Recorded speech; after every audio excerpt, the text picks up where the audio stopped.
Good evening, ladies and gentlemen, and welcome to the 75th episode of the Wise Guys Sports Show here on the Wise Guys YouTube channel.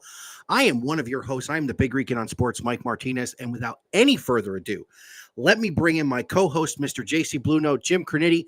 And James, as you said in the description, diamonds are forever, and so are the Wise Guys. Happy 75th, bud. Happy diamond anniversary, buddy. It's we'll be at 100 before you know it, and we've only got 2 weeks until our summer hiatus too. That's very true. But for the diamond episode, James, we had to go into the extensive bag of tricks for the Wise Guys and bring on the Godfather. Ladies and gentlemen, our brother from another mother, Mr. Willie Epting Jr. What's up, gentlemen? How you guys doing, man? Thank you for having me on the 75th Diamond. Anytime, brother. Anytime. And I got to ask you a question. Are you happy I told him to make sure that you didn't hear the Ho Train be yelled before he played that music for you? Well, you know, I'm either I like to get it all when I can, but here was the two of us on the phone yesterday morning at the office. He's saying, make sure that you try to find the instrumental version where he doesn't say Ho Train. because Mr. Italian Blood up in the top corner there said no actual Godfather music. I refuse. Well, I appreciate the invitation, man. You guys have been crushing it, and I'm really proud of what you guys have done and what you're continuing to do, and look forward to the success that's going to be coming you guys' way. Thank you very, very much, my friend. And as much fun as we just had, Willie, unfortunately, Jim and I have started doing something at the beginning of every episode the last 3 weeks, and we're not happy about it. So, Jim, why don't you we have more production value, Willie, since you've been here last. Really? Let's hear it. Yes, Jim, hit it. It's the three biggest topics in the world of sports from the last week. Get ready for the Wise Guys hat trick.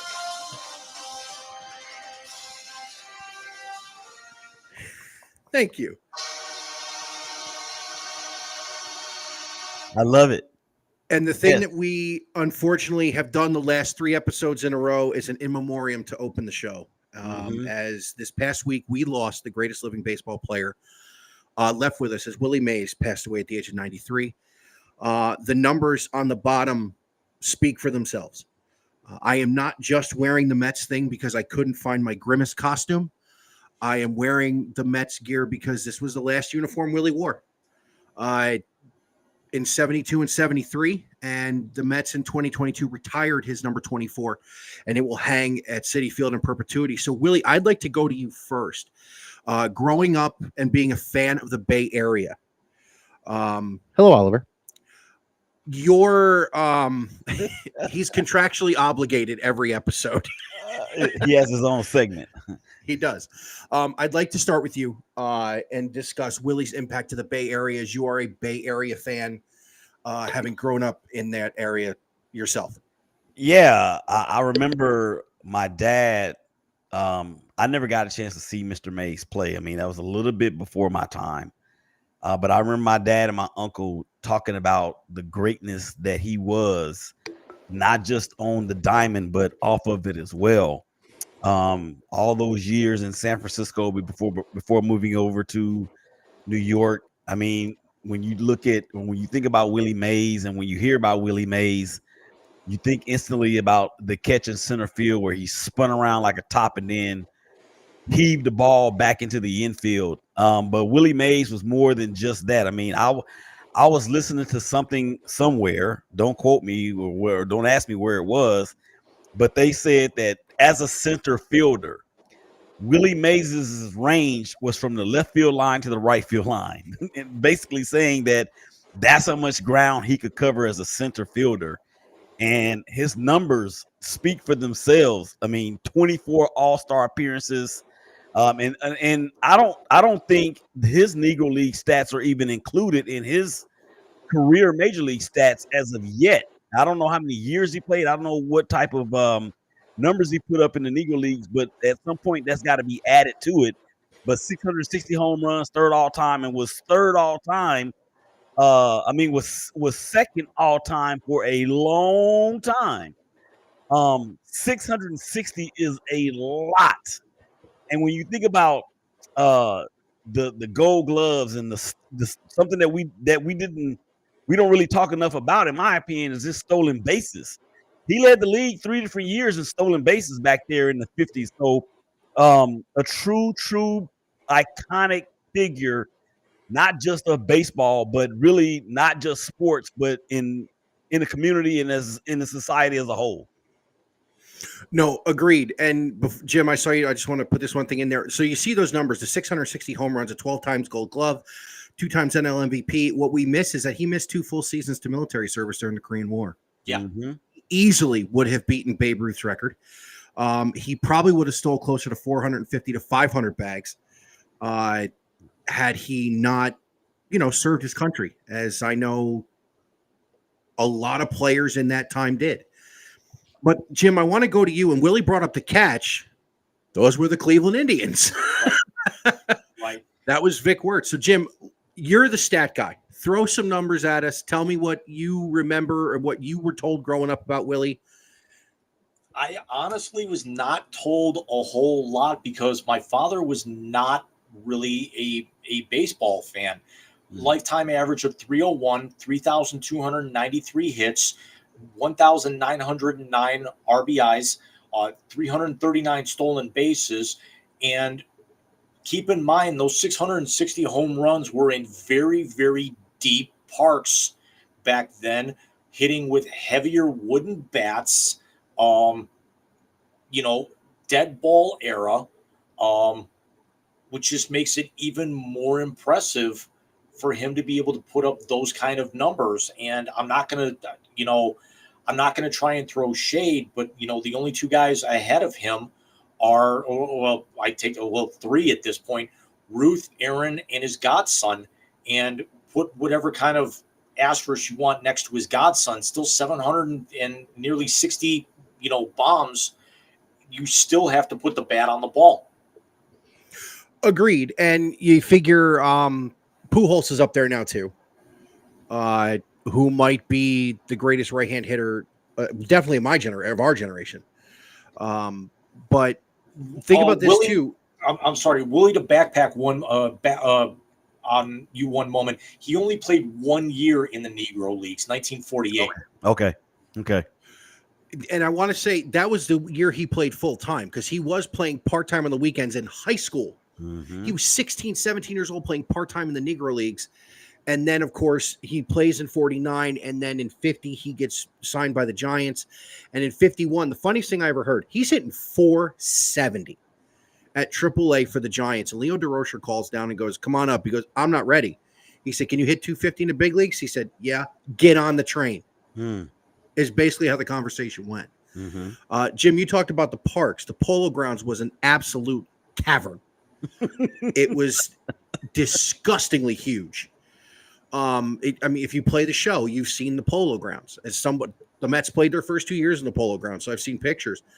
But the center field was an absolute. You couldn't hit it out of center field in the Polo Grounds. Put Willie at that bandbox that they've actually got in San Francisco right now, and he's got 800 home runs. Yeah, and then he went to, what was it? Was it Sportsman Park in San Francisco, and then Candlestick? Yeah. It's just, and the fact that, being the psychotic Met fan that I am, those last 2 years, Joan Payson, the original owner of the Mets, was a minority owner of the Giants, was the only dissenting vote in moving from New York to San Francisco. She had vowed to Willie she would get him to the Mets, and she vowed to Willie she would retire his number. And it took Steve and Alex Cohen coming through on that promise on Old Timers Day in 2022. So this one hit me.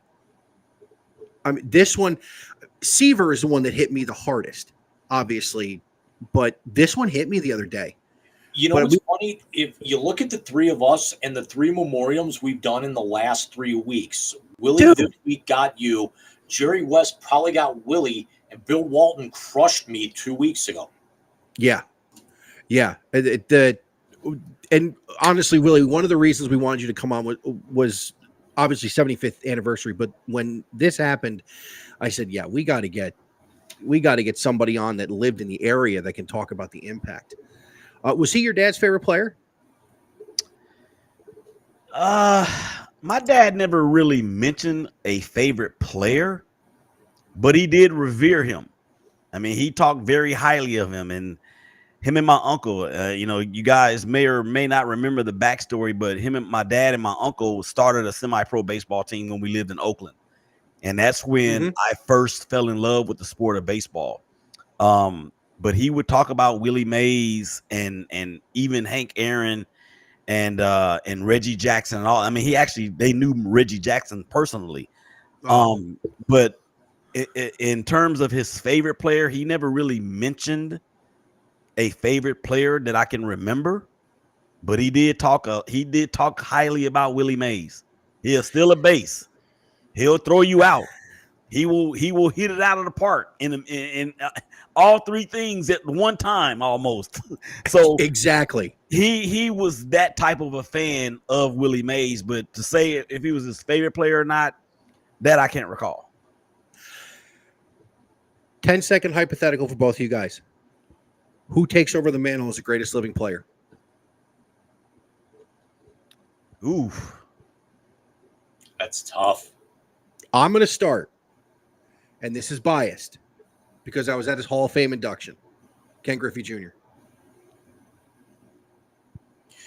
You're hard-pressed to say against that. I'm going to be a lot more controversial, and I'm going to say, well, greatest living player or greatest living Hall of Famer? Yeah, greatest living player. Pete Rose. And I said it exactly like that. Yeah. Pete Rose. You know what? You said controversial. I'm going to get real controversial. It's Barry Bonds. I knew it's Barry Lamar Bonds. If you two could have read my mind, I said, I'm asking this question, and I just laid out exactly what everybody's answers are going to be in my head. Mm-hmm. I knew Jim was going to say Pete Rose. I knew you were going to say Barry Bonds, and I will go to my grave saying that George Kenneth Griffey Jr. is the greatest living player of all time. And the fact that you used the full name and you gave him the Nicholas Jamal Chubb treatment on this show. Listen, do you know when I went to induction in 2016, because obviously I was going as Piazza. I was still living in New York. When the Met fans got up and left, the 7 line who did a trip, I didn't go with them, with my old man and my father-in-law. We started booing people. How dare you walk out on Ken Griffey? What are you, crazed? No, I sat there for his entire speech. Half my face was burnt to crisp. The other half wasn't because of where the sun was. I looked like the Phantom of the Opera. It was quite hilarious. But this is a guy, I mean, if you think about it, with where Jim and I are as far as, and even you, Willie, because you're not that much older than us, this was, I mean, him and Barry Bonds have the moments with you knew where you were when it happened. Mm-hmm. I was in Mayfield Heights when Barry Bonds hit the home run off Mike Bassick of the Washington Nationals to break the Hank Aaron's record. I remember being 11 years old and seeing on SportsCenter him and his father go back to back. And Devon White of the then California Angels trying to get over the fence to get seniors home run and then watching juniors go. Mm-hmm. And it's with Pete, I remember Mark Littell giving up the base hit to break the record. I remember Pete being the player manager of the Reds in the mid 80s. Everybody remembers where they were when Bart Giamatti suspended them. But those are the 3 players you're going to have this argument. Somebody made an argument for Johnny Bench because he's the greatest at that position of all time. You know what? There's no argument. I'm not so much to backtrack here, but I'm going to actually pull my name back because I just thought of one, and I didn't even think of this when I was whistling through it. Ichiro Suzuki. Another argument could be made. He dominated in 2 countries. And that cannon, ask Terrence Long about that cannon. Exactly. He was I thought he was a better defensive player than Pete Rose. He didn't have, nearly the level of power numbers. The average numbers were there, and he never really diminished. It's just you needed a guy to get on base and move runners over, and he was it. And what I admire about Ichiro Suzuki is the fact that he chose to be a hitter for average, because he very well could have been one of those guys that hit 285 to 300 with 25 homers a year and 90 plus RBIs. He could have been that guy, but he chose, in essence, to be a great hitter he chose to be a great batter as opposed to a great hitter. Yeah. No, it's something to see. He was something to see too. I mean, we could have this debate for hours about who the greatest living player is. I think our first choices, though, Jim, are the ones our hearts are telling us. Yeah, our heads are telling us there could be somebody else in it. It's like trying to pour a gallon in a shot glass. We're gonna forget some names because things are gonna spill out. Well, and think about it this way: Mike Schmidt never even crossed anybody's mind. Yeah. Second most Gold Gloves in the history of the position, and over 500 dingers, and probably the best third baseman that we've seen anyway. Exactly, because we were all too young for Brooksy. 548 home runs career. You just pulled that off the top of your head. That is so impressive.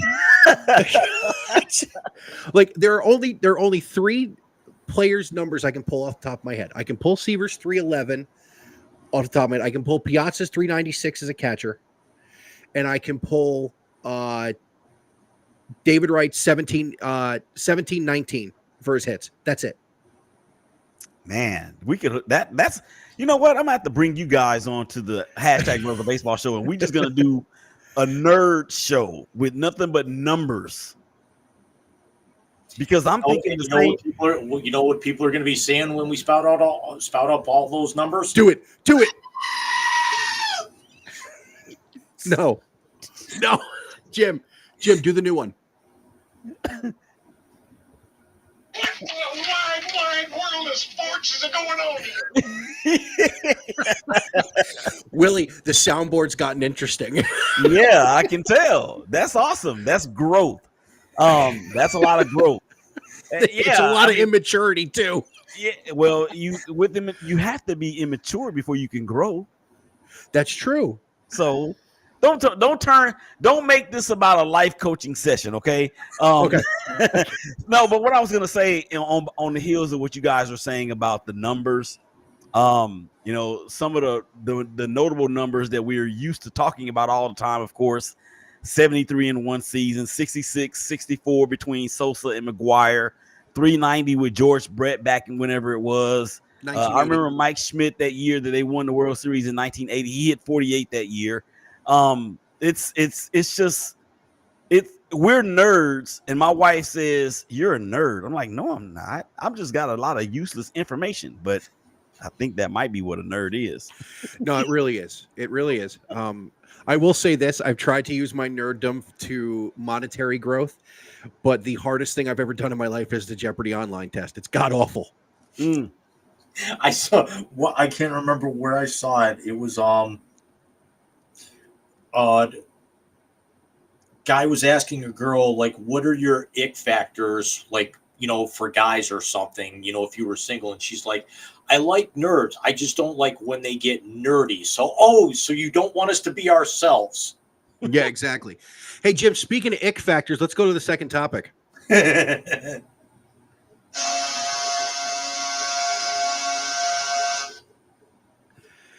God damn it.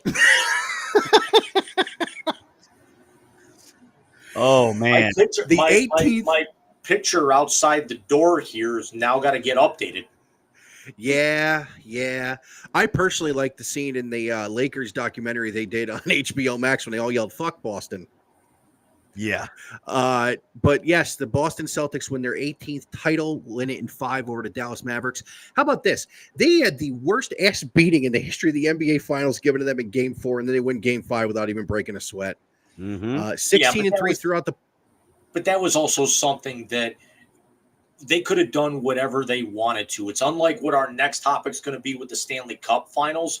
But this was something where Boston could have actually.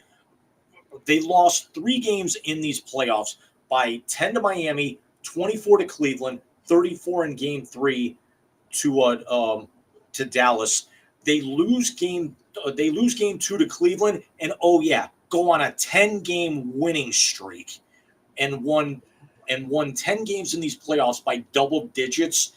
You had to know that they were going to throw up a stinker, and that's why Joe Mazzulla pulled everybody at halftime.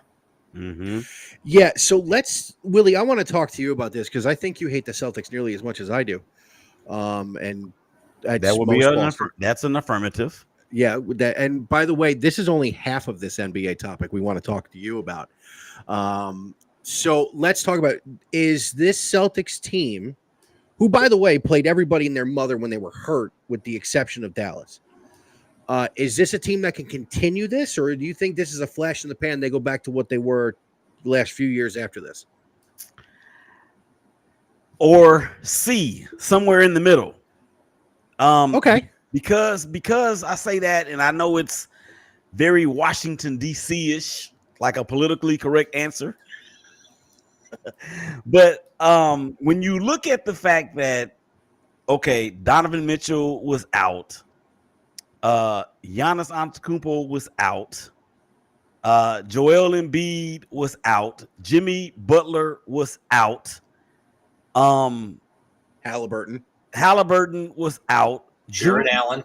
Jared Allen, Julius Randle from the Knicks was hurt, and I know they didn't play each other, or did they? No, they did not. But I know that some of those players they didn't face those teams. But I don't like putting asterisks next to anything when it comes to sports, because whatever happened when it happened, it was allowed by that sport. That's my whole thing with the Barry Bonds and Roger Clemens and everybody else that did what they did.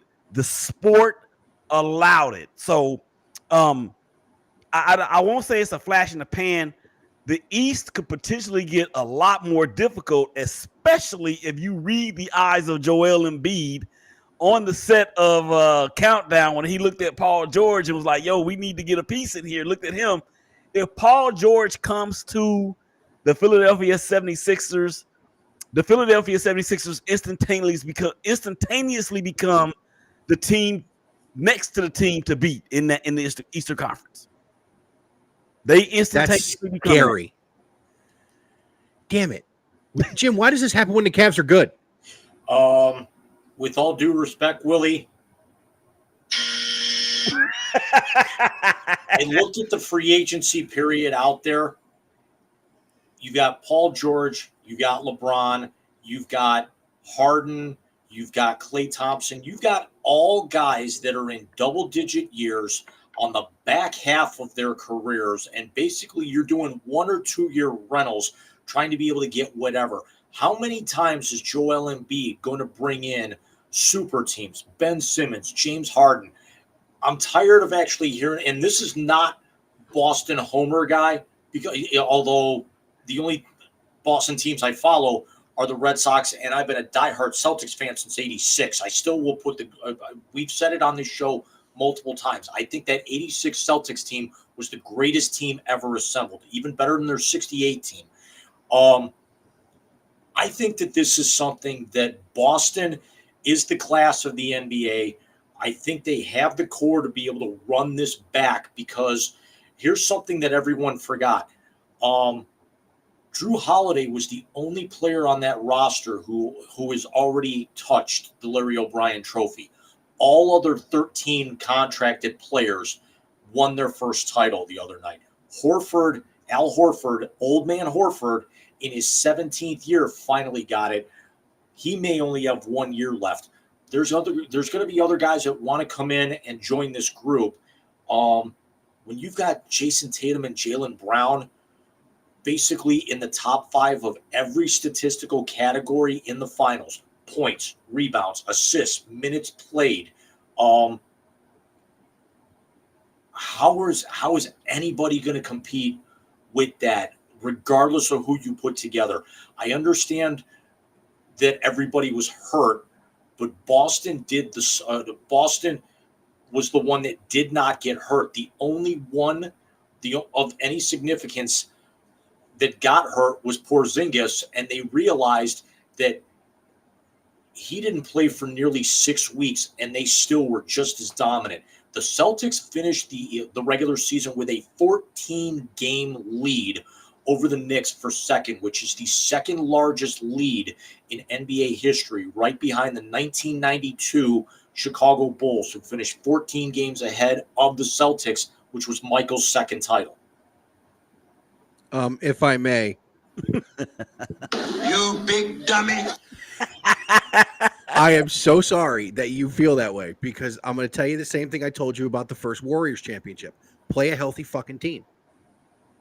Play a healthy team. And Willie's right. You don't put an asterisk on it. It's what happened. But Jim, I told you this before the series, and I was 100% right. If the Cavs were healthy, that's going 7 games, and those guys' sphincters get real tight late in the playoffs. They've done it for years and years. Now, do they, with the championship, take some of that stress off? Absolutely. But again, when they get one of these teams that's a matchup nightmare for them, that is fully healthy, let's see how they respond. First of all, and Paul George with Embiid, again, scary. Jim's got a point, though, about Embiid bringing in superstars and it falling in her face.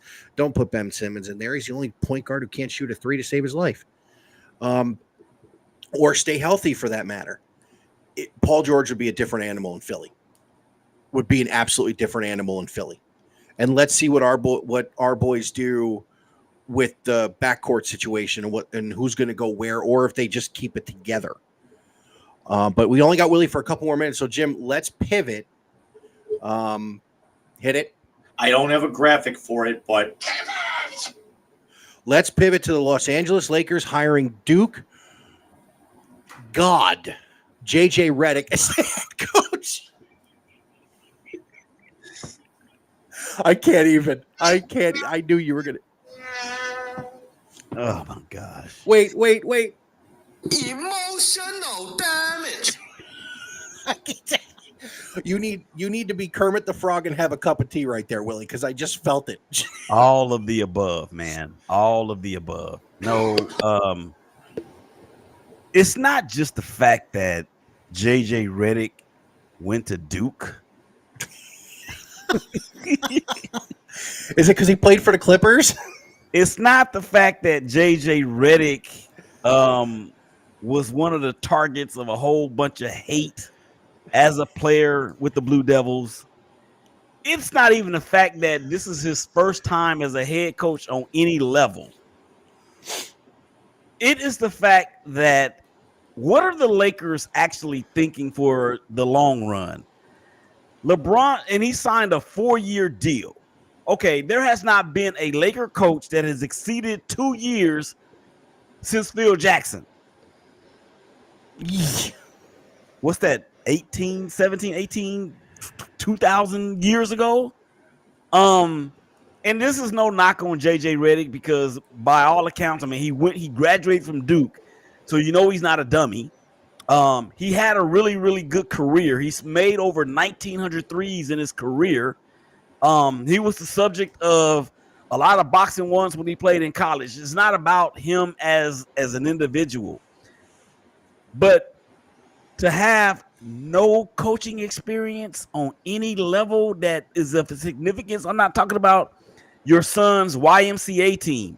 I'm talking about something to the effect of at least intramural ball in college or something to that degree.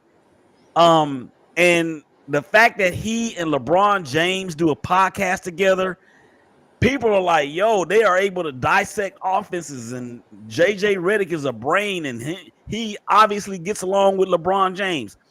LeBron James has 2 years at minimum left in Los Angeles, or at maximum, should I say. He's got 2 years left at maximum in LA. This hire does not push the Lakers any closer to a championship. If you ask me, it actually pushes them a little further away. Because not to spit on JJ's credentials and everything that he's accomplished, but as a Laker fan, I want somebody that's been there before. Monty Williams just got fired from the Pistons. With 4 years left on that deal. And he's still owed $65 million. If I was Monty Williams, I'm like, man, I ain't doing nothing. I ain't doing jack. But yeah, I mean, the Lakers will be a play-in team or play-in candidate or play-in game contender at best in 24-25. Who was your hire? I don't know.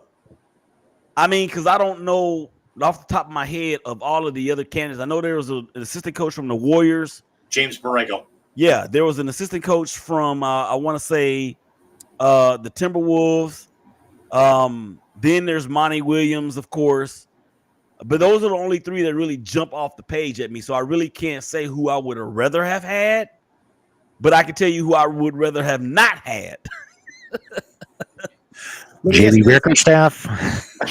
You can have JB if you want. Nah. I mean, I don't know how JB and LeBron's personalities would have meshed.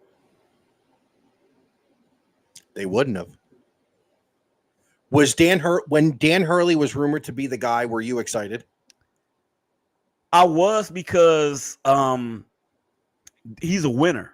He's proven. I don't care what level you are. If you're going to win 2 championships back to back, you know what the hell you're doing. I don't know if JJ knows what he's doing. And let's also be honest, that what Dan Hurley did in the NCAA tournament back in April was borderline cruel and unusual punishment to college basketball. Agreed. Yeah. Agreed. Yes. No, it really was. And the thing is, and Willie, we're going to wrap this up here with you. Thank you for the time tonight. It is, dude, doors open. Doors open. And as Jim had mentioned, our 100th episode is coming down the pipe. It's going to be lunacy, and we will be including you in it, because God knows what the 2 of us. And also tune in Labor Day weekend. We will be doing a live reaction to the Kobayashi Joey Chestnut hot dog eating contest on Netflix. Oh yeah. We're dead. I'm dead serious. We figured out how to do 2 cameras and everything. It's just Wow. There's a possibility Mike and I might be doing our own. Count me in. Amen. Until I'm counted out. Exactly. Willie, thank you so much, sir. We do appreciate it to have the Godfather in our presence. I appreciate you guys, man. Y'all keep crushing it, man. We'll talk soon. Thanks, Willie. Take it easy, Willie. Have a great weekend. Stay cool, my friend. All right, man. Y'all too.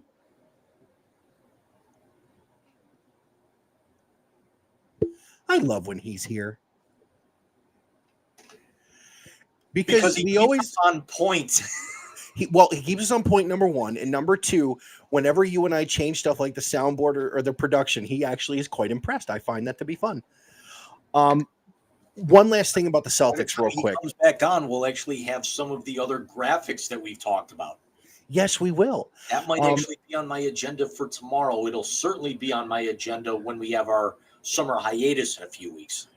Yeah. And anybody out there still watching or listening after Willie left, him and I are still going to talk like every fucking day anyway. But one more thing about the Celtics, and then we can jump from there. Let's see what happens after free agency and what they have going into next year. Jim, I'll be honest with you. I think we all thought going into this tournament that the Celtics were going to win the whole damn thing just because of how dominant they were during the regular season. I will go to my grave saying this, though. I think the Cavs, fully healthy, could have beaten them. I honestly believe that. And that's not just homerism. That is me watching what went down during that series with Jared Allen, with a healthy Donovan Mitchell.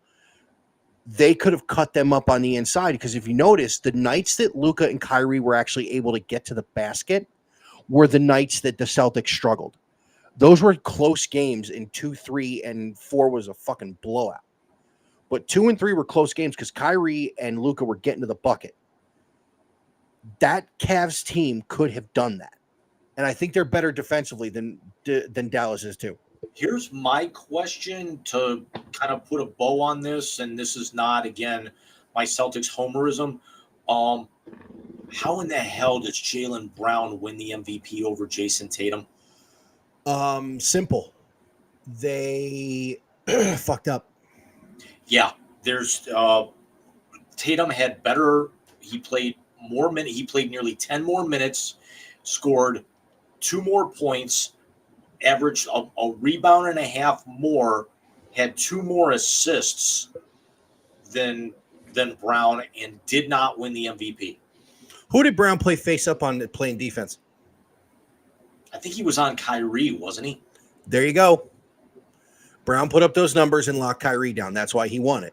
I mean, it really comes down to the NBA Finals MVP outside of guys who take over, i.e., LeBron in 2016 or in 2020. KD in those 2 finals where they beat the Cavs because, they had a fucking all-star team. They took over. The guys who are winning it, who don't take over or have like stats of somebody else on their team, they're usually playing well on the defensive end as well. I mean, come on. Kawhi Leonard and Andre Iguodala won finals MVPs for keeping LeBron at 38, 5, and 10. I mean, come on. Big ups, though, to Joe Mazzulla, second youngest coach to ever win the NBA Finals, only behind Bill Russell by 6 months.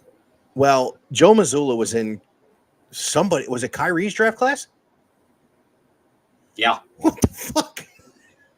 Becomes the second straight Celtics coach to get their first championship, and the first since Doc Rivers in 2008. And keep this in mind, and I brought this up in the sports note, and the video was posting literally as we were going on the air, that Joe Mazzulla's winning percentage in his first 2 years in the NBA, he's 121-43. That's .738. It's the highest winning percentage in league history for any coach with at least 150 games.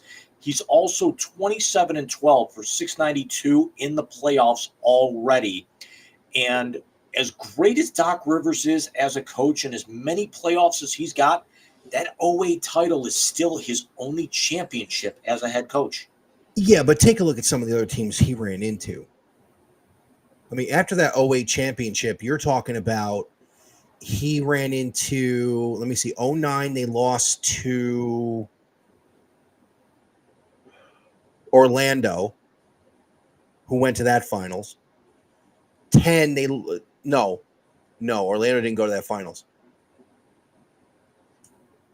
Did they? No, they lost the next year. They lost in the finals to Kobe. Then Orlando beat them, and then they ran into the Bosh Wade LeBron Heat. Then he went to the Clippers, and he goes to the Clippers, and all of a sudden, Golden State is a dynasty. Yeah, I'm looking at Doc Rivers' record right now. He wins the finals in his 3rd year. Lost to the Magic in the semifinals in 2009, in the Eastern Conference semifinals. Lost in the finals to the Lakers in 10. Lost to LeBron's Heat in 11. Lost to LeBron in the semis. Lost to the LeBron Heat in 7 in the East Finals. Lost to that was that Game 6 in Boston when he went crazy, and then lost in the first round to the Knicks. But here's the other unsung hero. Remember, the guy who replaced him is now the architect of what we could be looking at as the next great dynasty, Brad Stevens. Yeah, let's do this. And as much as I don't like the Boston Celtics, you know that. Brad Stevens was a phenomenal coach who ran into the LeBron juggernaut as a coach and has put together a hell of a roster. I mean, they're not going to have many holes, Jim, but I think the rest of the conference can get better and become a matchup nightmare for that team, especially if depending on what our boys do in the offseason. Here's the thing is that they found a way to utilize Porzingis even as hurt.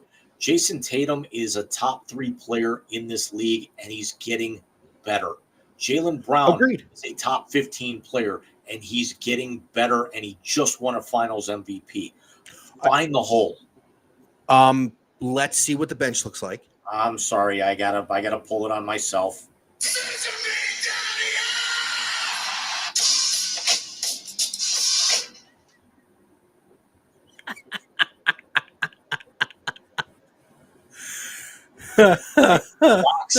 I sit for 2 minutes. I feel shame. Hey, speaking of 2 minutes in the box, let's get to the next one.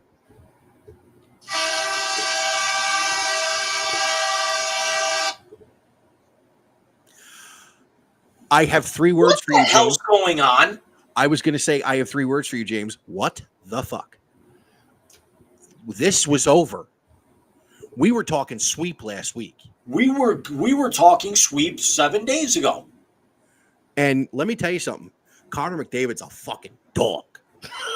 My father called me 25 minutes before we went live. The YouTube video was finishing editing for the Sports Note, and he says that he watched Game 6 up at the casino in New York, and he's like, "Who's Connor McDavid?" I'm like, "The best player on the planet." Let's talk about what this would be.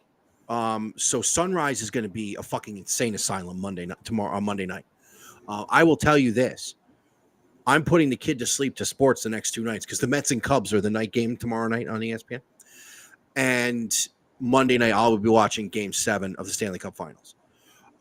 This is the first Game 7 in how long? It's been 13 series between the 4 majors, before another Game 7. I want to say the last Game 7 in the finals was 2016 with the Cavs. There hasn't been a Game 7, and has there been a Game 7 in any other finals since then?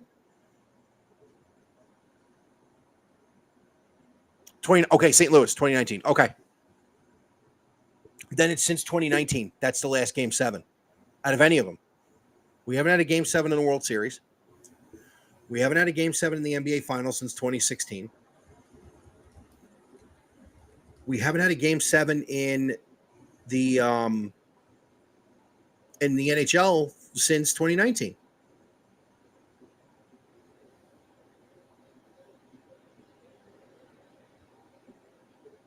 I want to say, wasn't there a Game 7 in the NHL since 19? But I'm trying to pull it up. I don't think so. Knights win 4-1 last year. Avs over the Bolts 4-2. Lightning 4. No, it was Blues going into Boston 4-3. As a matter of fact, that's been the last Game 7 since the Bruins won over the Canucks in 2011, where you had a riot in Vancouver. So basically, you had 2011 Vancouver. You had what's coming up Monday, and you had the Blues. Jim, let's talk. Let's have the conversation we've been having for the last 2 days. Well, before we get into that, if there's ever, it's the most overused cliche in sports: flipping the switch. The first they really did this series. When we were talking to you guys last week, Florida had outscored Edmonton 11-4 in the first 3 games of this series. Edmonton has outscored Florida 18-5 in the it's been sick. Sergei Bobrovsky had given up 2 goals or fewer in 11 straight playoff games, and he is now looking like a beer league sieve.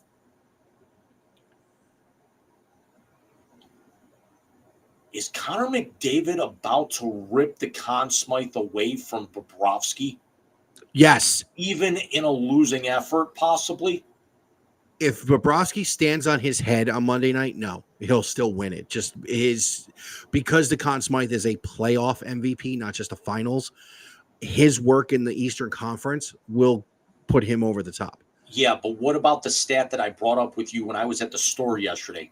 That Connor McDavid could break Gretzky's record for most points in the history in the playoffs. He is only the third player in NHL Stanley Cup playoffs history to eclipse 40 points in an entire playoff series, in an entire playoff season. And funny, they both played for the same team. Yeah, it's through the first 3 games. The top 5 scorers in Edmonton's lineup, and I know I'm going to forget someone, but it was Ryan Nugent-Hopkins, Connor McDavid, Leon Draisaitl, Zach Hyman, and I want to say Boucher had 1 assist. Connor McDavid's got back-to-back 4-point games. Unreal. That goal in Game 4 was Game 4 the one when he went through the entire fucking defense? That was the 8-1. That was the 8-1 blowout. Yeah, that wasn't even fair. Bobrovsky got pulled earlier than any playoff game in his career. Oh my god! And that goal itself. What about the one that he had? What about the one that he had on Friday night? I'm trying to remember. I only watched the highlight package. I'm a bad boy. He went through 3. Oh, so he did it again. Yeah. Bro. He's also, I want to say 4 out of the last 5 years, he's won fastest skater at the All-Star break, at the All-Star competition, as they've now officially started blowing the fireworks off down the street for Unity Day. So. Oh, very nice. Which actually means it's going to be a good night. It's going to cool off, and I'm going to have that gunpowder and sulfur smell, which I love. You love the smell of napalm in the morning, don't you? Gasoline, turpentine, paint thinner, rubber cement. Yeah, I'm a degenerate like that. But anyway, I digress. He said I'm a degenerate like that. Hey, Jim, we got an OTR. I think we had one about 5 minutes ago. Oh, we absolutely did. So let's get into it. And let's talk about what we've been talking about. So Jim and I have gotten into a conversation and almost turned into an argument over what it's about to. What the biggest choke job in the history of sports is. So we've got some things to choose from. If Edmonton pulls this off, James feels that this is the biggest one. I understand why he feels that way. It is the Stanley Cup Finals. It was 3-0 with a goaltender who was a brick fucking wall.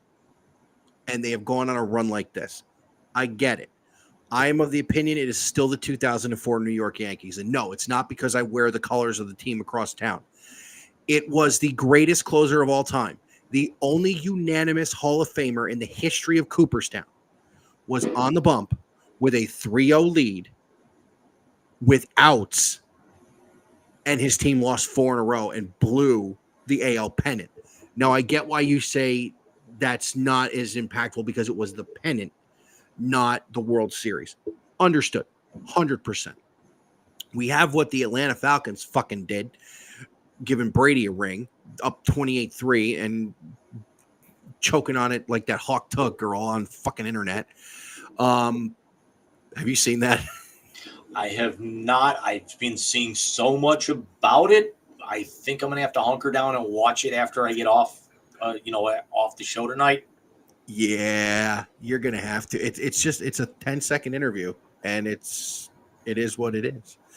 What are some other ones, Jim? And the biggest one in NBA history. Yeah. The 73-9 Warriors shitting the bed against the Cleveland Cavaliers in 26. I can't believe that was 8 years ago this past week, man.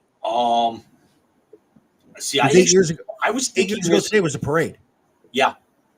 I was thinking about this, and I was trying to think of the greatest ones in each sport before we actually give counterpoint to which one we think is the biggest one of them all. Football, it's got to be 27-3. But it's not. Yeah. It's not the biggest one of all time because Atlanta had a whole half to stop the bleeding and overtime, and they needed one stop and just couldn't.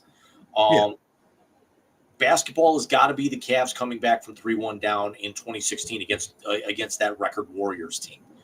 Mhm. A team has only come from 3-0 down to win a series in the Big Four, or at least the Big Three that have best of 7 series, 5 times. Baseball only ever happened in With the 04 Red with Sox. Yankees, Red Sox. It's happened. The other 4 times have been in the NHL. The only other time it happened in the Stanley Cup final, the 1942 Detroit Red Wings came back from 3-0 down against the Toronto Maple Leafs. Here's the key, though. There were only 6 teams in the league back then. You've got 32 now. And the time before, the first time it ever happened was 3 or 4 years earlier when the Maple Leafs forced a Game 7 after being down 3-0. And the most recent time it happened was the LA Kings coming back from 3-0 down in the first round against the San Jose Sharks. And the Kings went on to win the Stanley Cup against the Rangers 3 weeks later. I was going to say that was that year they beat the Rangers, right? That was the Alec Martinez double overtime goal in Game 6. That's right. All right, so let's get into it. Let's spend the last 8 minutes of the first hour on this. And let me tell you why I think it is the Yankees. Again, do you know the first person to score a run off Mariano Rivera was in the postseason? Johnny Damon. Santos Alomar Jr. Game 4, 1997, ALDS in Cleveland. Series. In Cleveland, when he hit the home run to tie that Game 4, and of course the Indians go on to win in 5. You know the next person to score to win a game against Mariano Rivera was Luis Gonzalez. 4 years. 4 years in between blown saves in the postseason. Another 3 years later, he blows his final postseason game.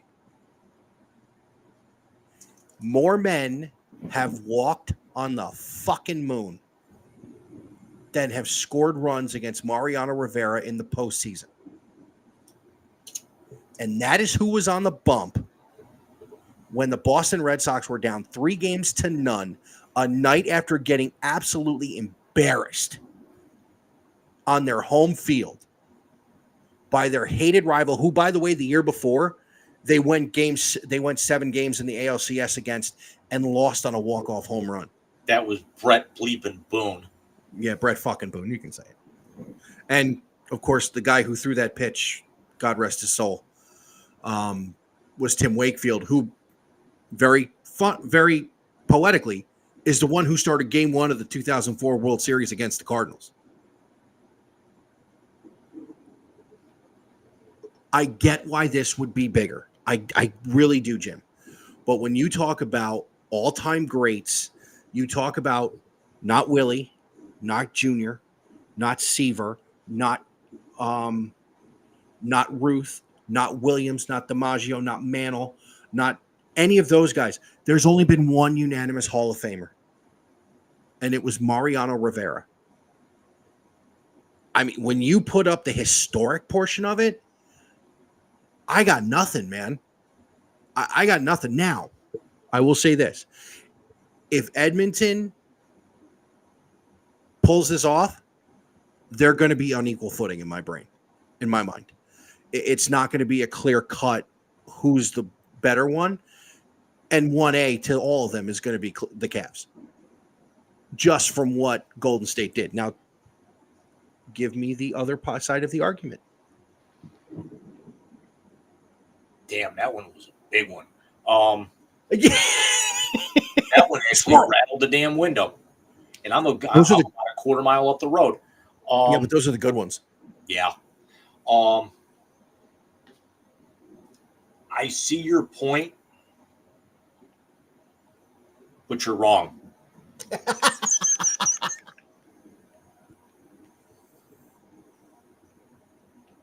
I can understand that a lot of people might say it's Yankees, Red Sox, but a lot of those people are saying that because it's Yankees, Red Sox.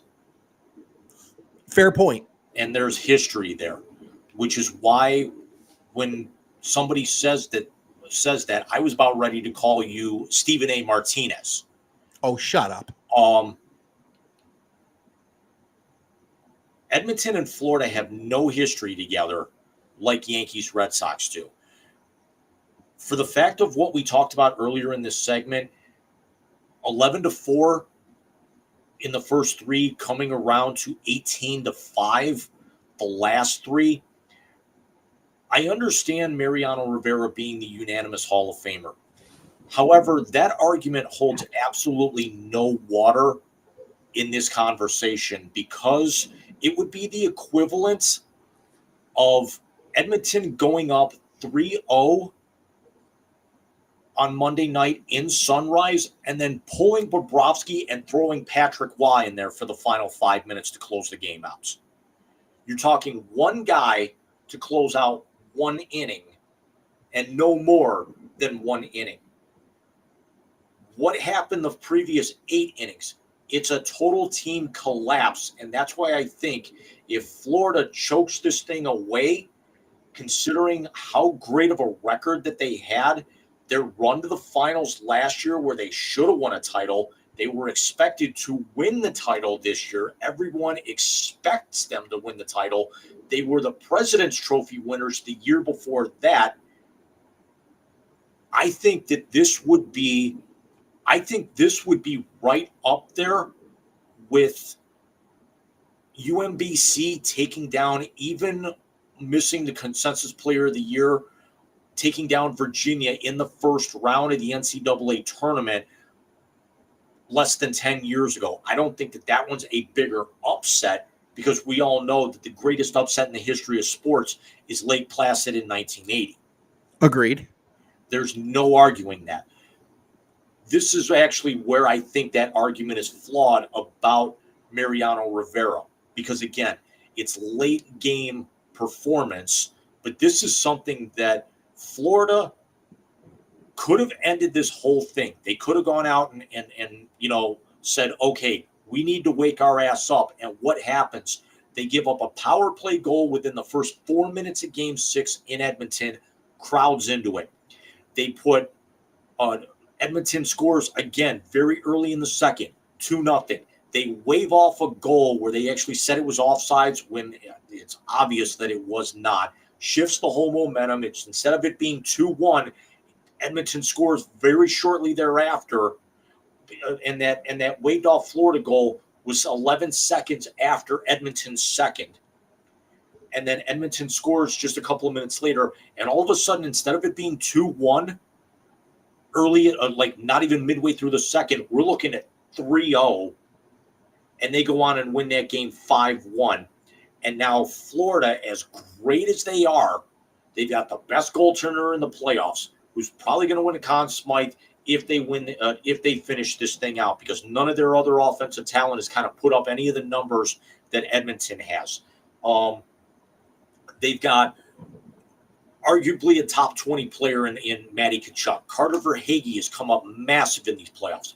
But you look on the other side now, you got Draisaitl, who's won a Hart Trophy. You've got McDavid, who's already, if he wins this thing on Monday, Connor McDavid will be 28 years old. He hasn't hit 500 goals for his career yet. He's a Hall of Famer.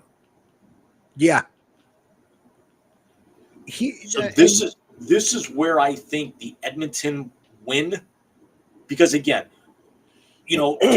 Detroit did it to Toronto 70 years ago, but again, 6 teams in the league, wood sticks, no curve, stand-up goaltenders, barely wearing face coverings back then, completely different game, faster, more physical, and the Red Sox had it in them to be able to pull that off. Everyone left Edmonton dead and buried after getting shut out in Game 1. I will say this. I think it's because the two sports are so different that you and I can have this conversation and neither one of us be wrong. You're talking about, and again, more weight because it is the Stanley Cup Finals. 100%. Where your analogy about bringing in Patrick Waugh is wrong is very simple. You're not going to get. Well, no, it's actually kind of right. You're bringing them in to make sure you keep that door shut with a one, and if it'd be a 1-goal lead, basically. I might be turning the table on this. I might be thinking that you could be correct with this. That's if Monday night goes the way that honestly I think it's going to go. I think Edmonton's going to win Game 7 and complete the greatest comeback in NHL history, just from the dominance that they were being basically shoved down their throat. So, yeah, you know what, Jim? I hate saying I'm wrong, but you're kind of pulling me over to the other side. Stop, would you? Fuck. Let's throw this out there. If he puts up, if this is maybe like, let's say Florida goes out and takes care of business at home, although the last time we had Game 7 of the Stanley Cup Finals, it did not go very well for the home team. No.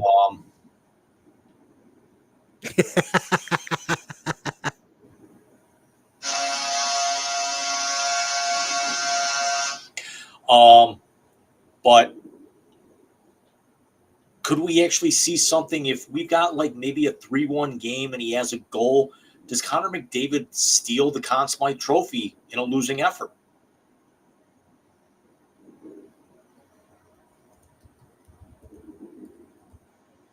If they lose in overtime and it's high scoring and Bobrovsky gives up a bunch of goals, yes, he can. I think he can.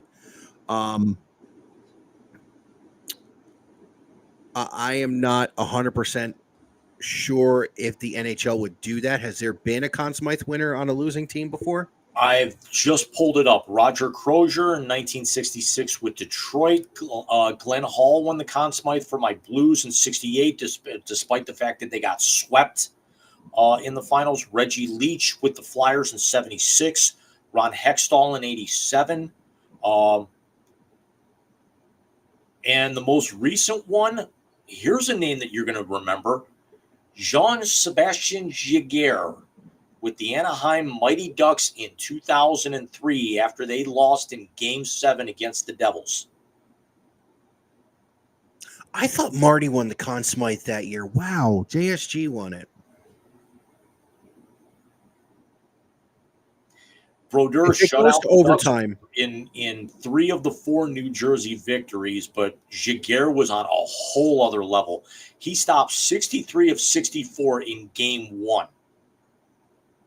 That's right. They had 64 shots on goal in Game 1. That's right. And Marty's defense played really good. Anaheim does not get out of the first round if it's not for Giguère. No, you're absolutely right. Now that I remember that, you're right. So what do you say we continue this conversation next Saturday after this series is over? And unless we have something else catastrophic happen, we lead with the Stanley Cup Finals again on Saturday. So who do we actually have to put on to watch? Like, protect this person. We don't actually want to do another memoriam. There's too big of a list. Yeah. Real quick, 2 things I saw. Charlie Condon from the University of Georgia won the Golden Spikes. Potential as of right now, overall pick in a couple of weeks. Yep, and as of right now, it is 7-2 Texas A&M. I get the College World Series. Yep, I got the College World Series on right now. And by the way, real quick before we go to halftime, I just want to throw this out there. Did you see what Breanna Stewart did today? Did you see what Cameron Young did today? I did not, but did you see what Breanna Stewart did? I just saw a historic first half, 33, 7, and 6 overall, but she I think all 6 blocks were in the first half. Yeah, Ionescu 24, Kayla Thornton had 20.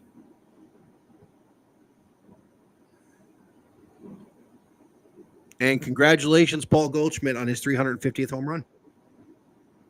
Congratulations, Goldie.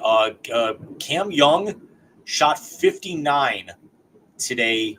I saw that. The lowest score on the PGA Tour in 4 years. That's crazy. I remember when David Duval did it years ago. So what do you Eagles on par fours, holing out with a wedge from 142, and drove the 280-yard 15th hole within 4 feet. That's insanity. That's nuts. And yet we were going to actually talk golf in last week's blast when Molinari hit an ace on the 9th to qualify for the weekend at the U.S. Open. Yeah, we'll talk a little bit about that in the blast too. The blast is going to be big tonight, ladies and gentlemen, so bear with us. So what do you say we get to halftime and take a minute, recharge? You need more water, apparently. It's kind of cooled off. I got my jersey. little air conditioner here, and I got a fan down here. Thank God we're getting rain after midnight. Yeah, and I'm ditching the jersey because it's starting to be annoying. But we will see you guys in 8 minutes. Not a moment too soon because the loud ones are going off. Well, you enjoy the finale. We'll come back when that's over. We'll see you guys in a few. See you in a few.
And we're back. You're muted again. You should write It's the other, you know? You should write a sticky note or something. Hey, It might not be the worst thing in the world at this point. Nice. I had some more of those chips in the break. They're really good. Yeah, I think I'm going to run out and maybe do a quick Sheets run after tonight. See, how do you do something that's so based in Pittsburgh? Or are they Philly? Because it's not Wawa or Buckeyes. Wawa's almost done here. Literally 3 minutes from the house. No, I don't want to order from Sheets right now. DoorDash from Sheets, I dare you. Altoona, Pennsylvania. Yeah, it's like going to Giant Eagle. Harris Teeter's part of Kroger. Yeah, but they're open 24/7, and the prepared food ain't bad at all. Dude, the coffee from Sheets is so good. Although there's part of me that actually wish, hey, if I actually catch a second wind or something with all the damn water I'm drinking, I'll drive 35 minutes to the closest Tim Hortons tonight. Well, we came down here actually to Steph's cousin's wedding in 2016. And on the way home, I talked them into let me drive a little bit because that was, whatever. But we stopped just outside of Gettysburg at Sheets. And I was like, all right, get me coffee. We're finishing this now. My house in New York was 4 hours from Gettysburg. Speaking of flying, and we talked about it off air on Tuesday, but when I went out on Monday, the person I was with knew about the Savannah airport and just how nice and quaint it is. I like that airport. I do too, but I'm going to be nice. I'm not going to ask if she knew about the other one. No, they're probably what I think they might even be in the air now, for all I know. Yeah, you were saying that the trip was over this like just after midnight or something. Yeah, I'm sorry that my mind went there first. I do apologize. That was wrong.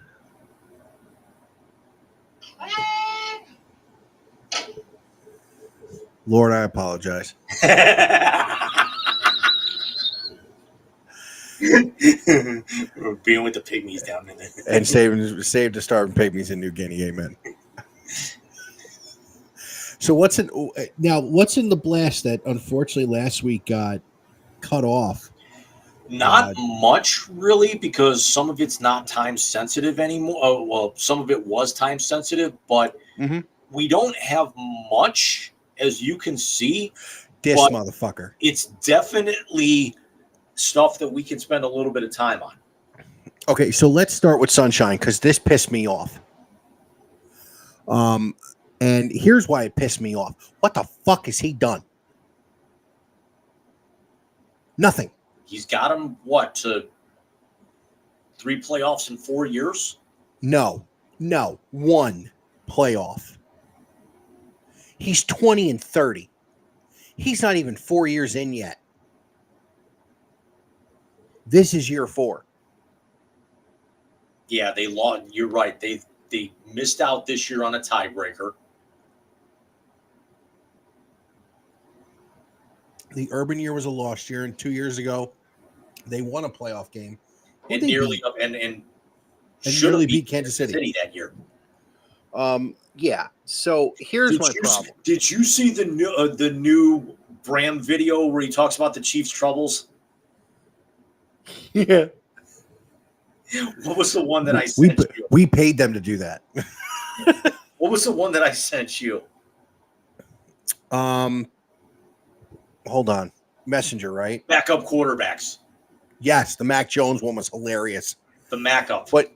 But here's something, and Craig Carton, who's on WFAN in New York, who I can't fucking stand. I hate him. I think he's a piece of garbage. He did time for a ticket scalping scheme, and yet WFAN brought him back with open arms, kind of like the Mets with all the coke Daryl and Doc did. Anyway, he in his first 3 seasons has the same completion percentage, touchdown interception ratio, QBR, yards per game, and record as Danny fucking Dimes.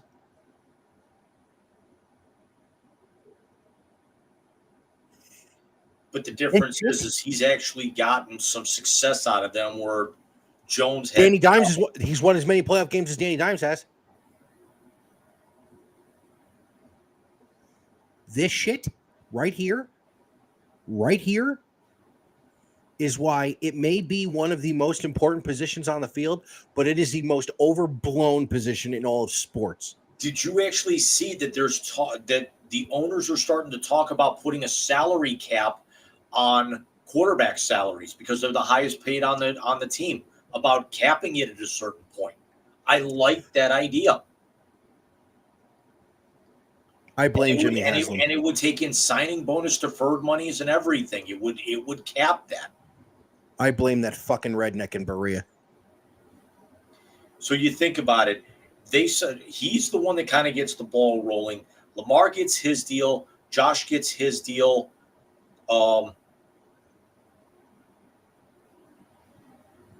Did Burrow get his deal yet? Okay, so he got his deal. Joe Shiesty was the highest paid quarterback for about 2 months. Wilson got his deal, and then he got broken off when they realized he's not what he was. No, they realized that when the Legion of Boom fell apart and they didn't have a running game, that he wasn't exactly who they ever thought he was going to be. Lawrence is a franchise guy. I can see he is not. At least where he's at. All right, so you draft a guy number 1 overall, and he's actually semi-productive. You're going to back up the Brinks truck for him. And let's also be honest, with all their other ventures, Shad and Tony Khan have no problem backing that truck up. So then why isn't Baker a Cleveland Brown? Because they saw the shinier new toy who surprisingly enough became available by the team who was currently employing him. And look at how that's turned out, to where he may get broken off if he does, with still 2 years left on that deal if he doesn't ball out this year. Here is why Trevor Lawrence was just paid that kind of money. It's threefold. 1, the Cons have that kind of money. They do. Cool. You spend your money how you want. 2, they needed a face to get that new fucking stadium down in Jacksonville. And 3, nope, only 2. Only 2. Because he's shit. But they have a face who is under contract to the Cons. It's John Moxley, Kenny Omega. MJF is not getting that fucking stadium built.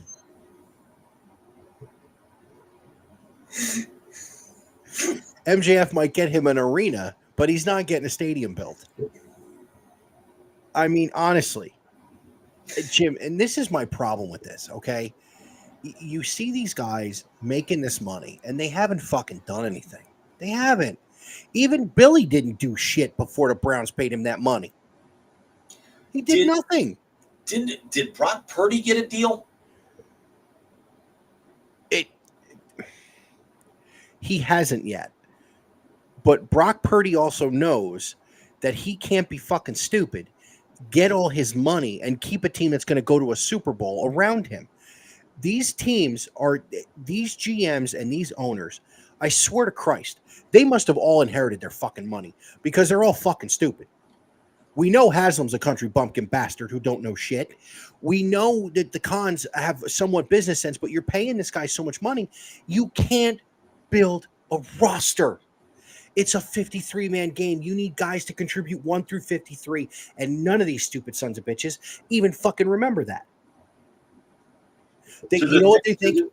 To the aspect that Kirk Cousins at 35 years old, got a 4-year deal with over 100 of that guaranteed, and could be riding pine by the end of the year.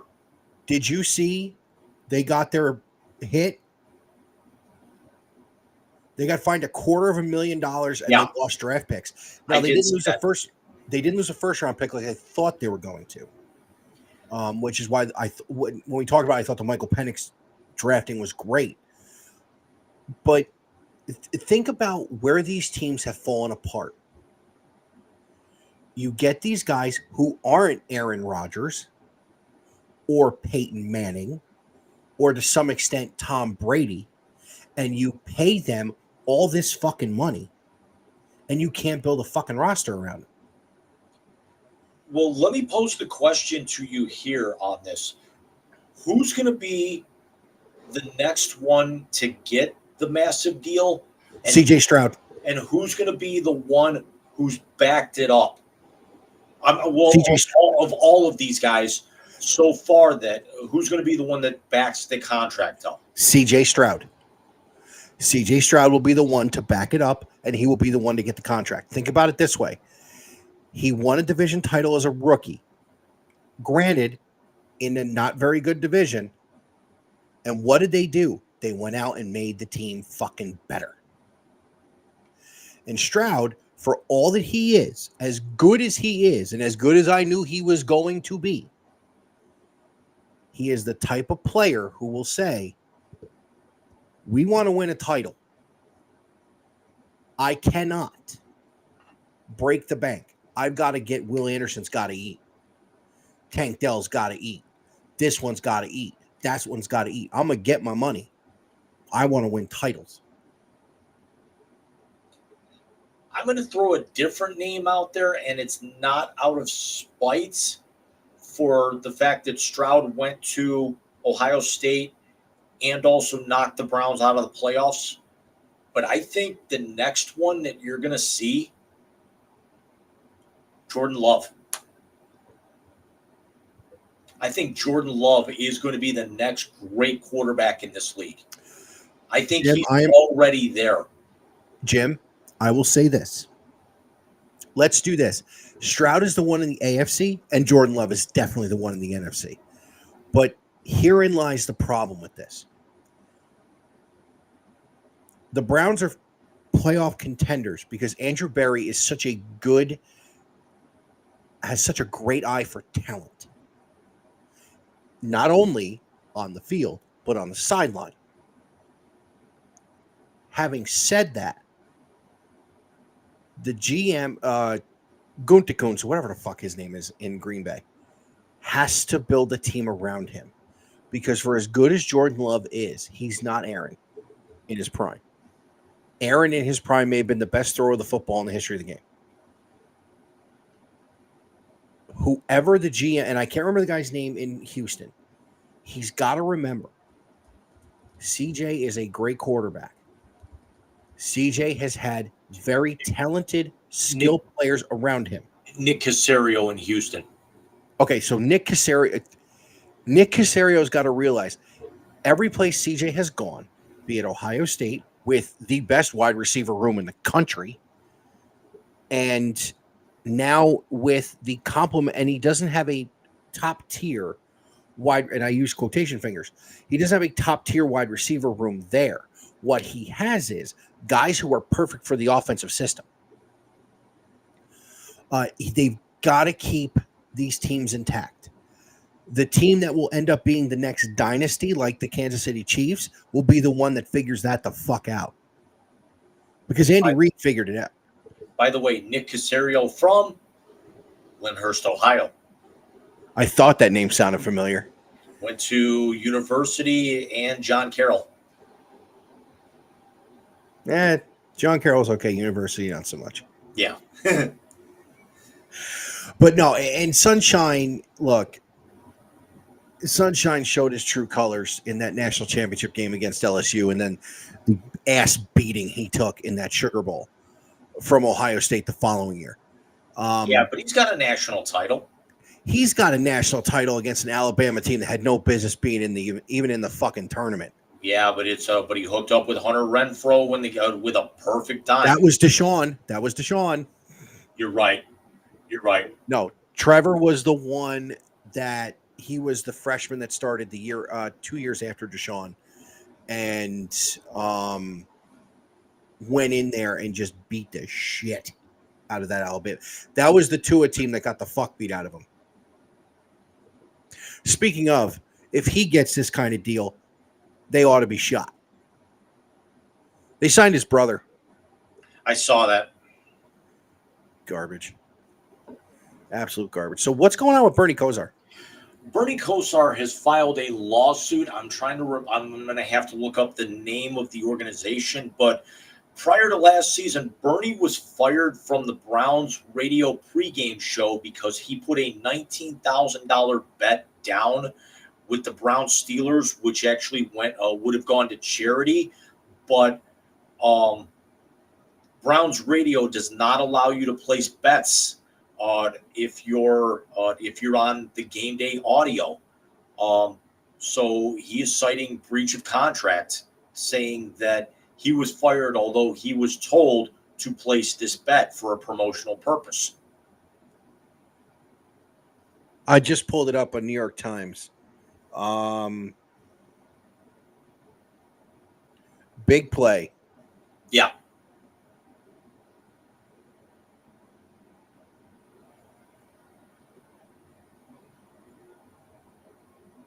Basically, he's saying that the company breached his contract with him, and the guy who owns the thing, Kendall Miles, verbally assaulted him and attempted to threaten him to get Kosar to agree to change the terms of his deal with Big Play. Cuyahoga County Court. Oh,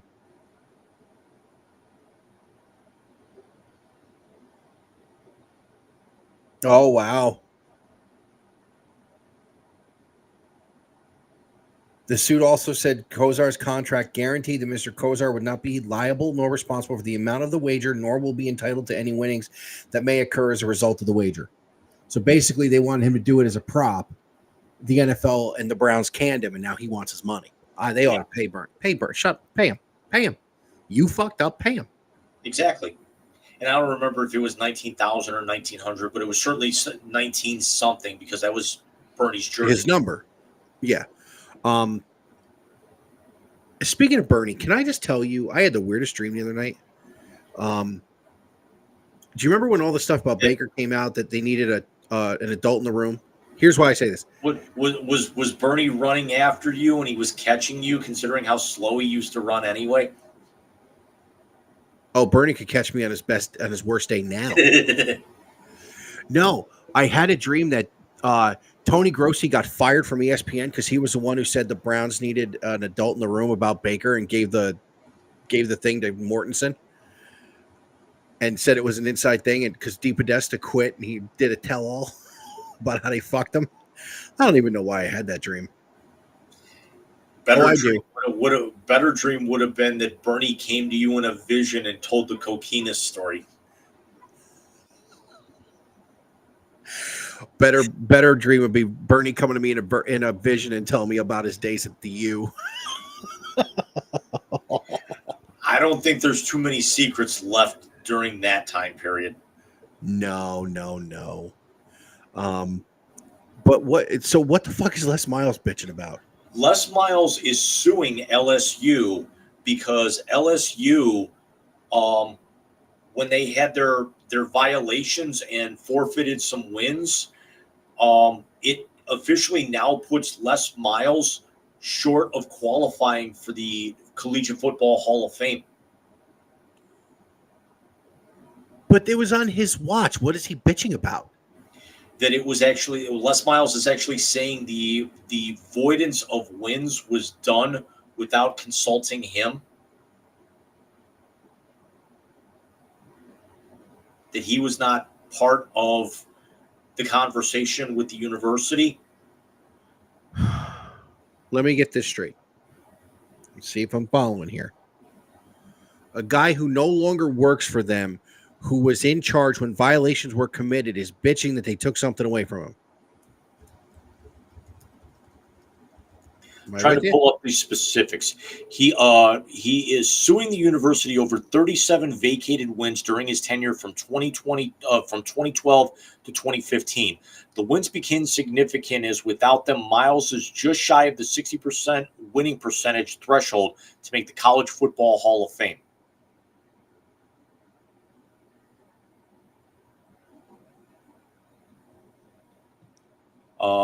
Trying to get the little bit more specifics here. Paging Jim Tressel.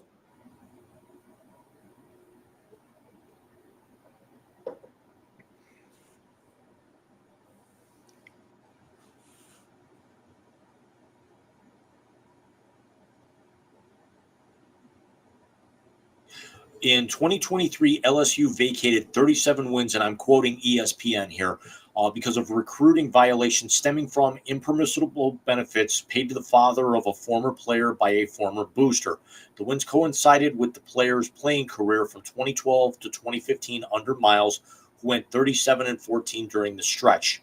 The vacated wins were announced alongside penalties for LSU's football and men's basketball programs by the NCAA's the IARR, Independent Accountability Resolution Process. The 37 vacated wins dropped his overall winning percentage from 665 to 597. Coaches must have a career percentage of 600 in at least 100 games to qualify for selection to the College Football Hall of Fame.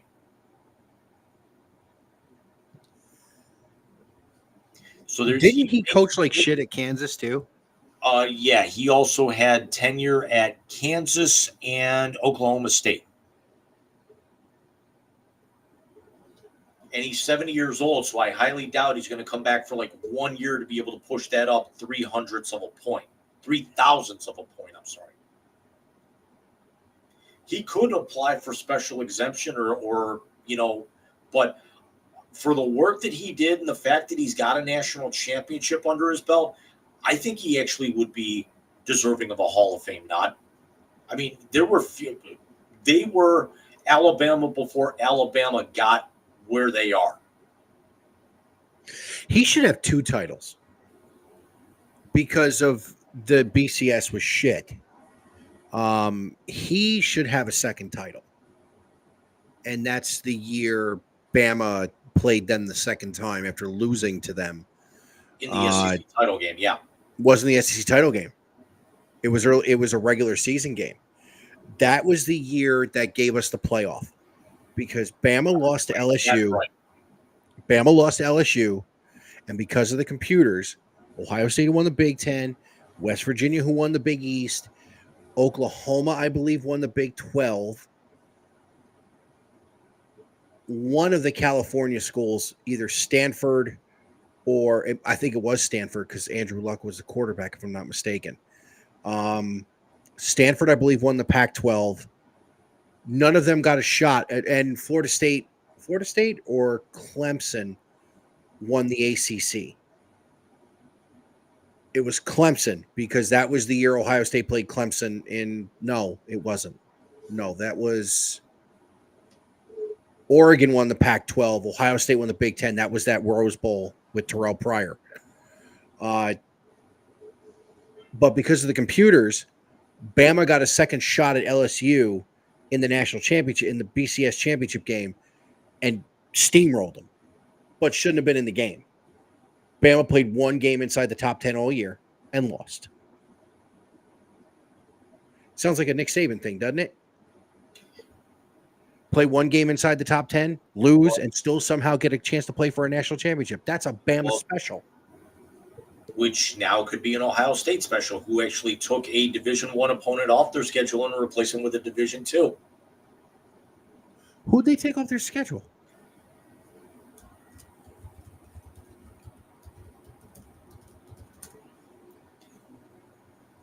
And before you bust my ass, you know I don't like when they play cupcakes. You know I don't like that. It was going from one cupcake to an even bigger cupcake. Who was it? It just came out this week.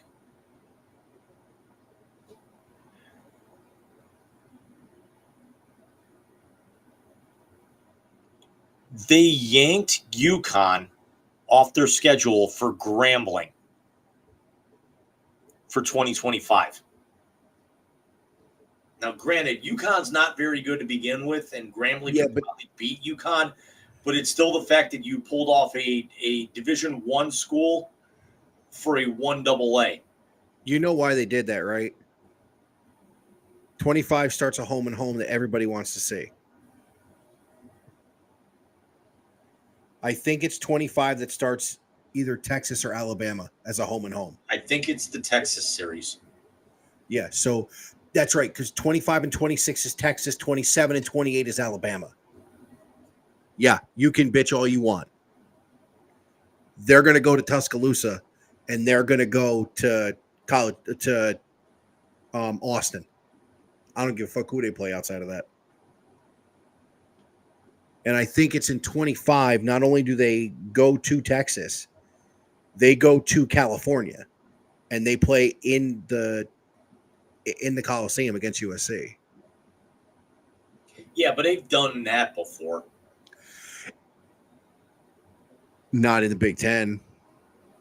No, I mean certainly not in conference play, but they've gone out to Eugene, they've gone to Pullman, they've gone to Los Angeles, and they've gone to Texas.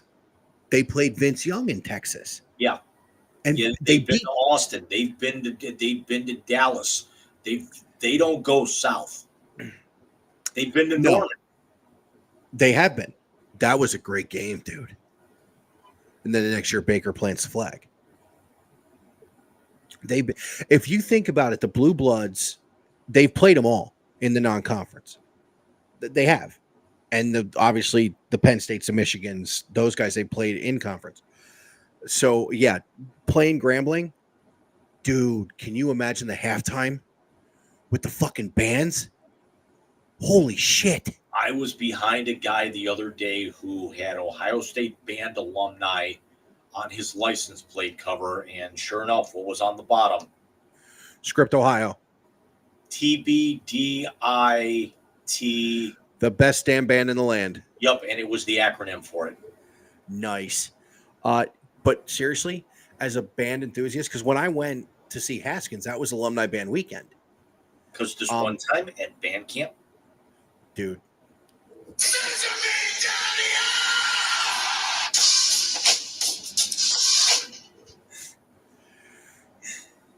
Do you know what her next line is? Not about the flute. Do you know what she says to him? Don't say it. Do you know, not the flute, the other thing, you know what she says to him? Are we gonna? Because I'm getting kind of antsy. Although my favorite part of that is I just shoved a trumpet in your ass. Aren't instruments fun? That was the second one. Yeah. Mom, shit brick. Okay, we've had American Pie lines. By the way, speaking of our movie love on this show, with Mel Brooks' blessing, Josh Gad has the green light to develop Spaceballs 2.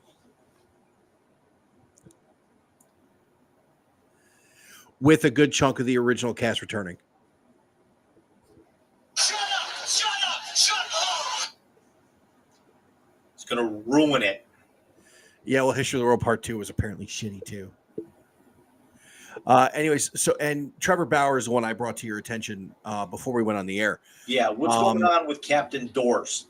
Did you see what he did last night? He set the Mexican record for strikeouts in a single game. He struck out 19 last night. That's impressive. And I find it hilarious that PitchCom speaks Spanish on one end and English on the other. Love it. Yeah, but it's like when you go to when you watch NATO meetings where, Biden or Putin or something, they'll actually be able to talk in one language and then everyone else hears something else at the exact same moment. Agreed. I think it's great. But yeah, he struck out 19. There is such a bereft of pitching in the major leagues right now. I want the Mets to sign him. I do. I want the Mets to sign him. Fuck the circus. With what they've done since Grimace throughout the first pitch, and I know it's a joke, but since May 30th, they are the hottest team in baseball. This is what I've been waiting for. They need pitching. Tyler McGill got absolutely shredded today. Do you see what they did to Imanaga yesterday? Yeah, I saw something with the score. Imanaga had a 1.89 ERA going into the game against the Mets yesterday. He walked out with a 2.96. They put up a 10 spot on Imanaga yesterday. He should have been out there for the whole thing. But the bottom line is this. The guy can still do it. He has been cleared of any wrongdoing and should have never been kicked off the Dodgers. How nasty would the fucking Dodgers be with him right now? They could honestly use him right now. It's and I say that because looking at the overall standings, because outside of 2 games going on right now, the Dodgers are in the third with the Angels, and then the Rockies and the Nats are in the 6th. Those are the only games we have left. But then again, we also have to remember it's 10:45 Eastern time. Michael, without looking, can you name who has the largest division lead in baseball right now? It's either the Gardos or the Phillies. You're halfway there.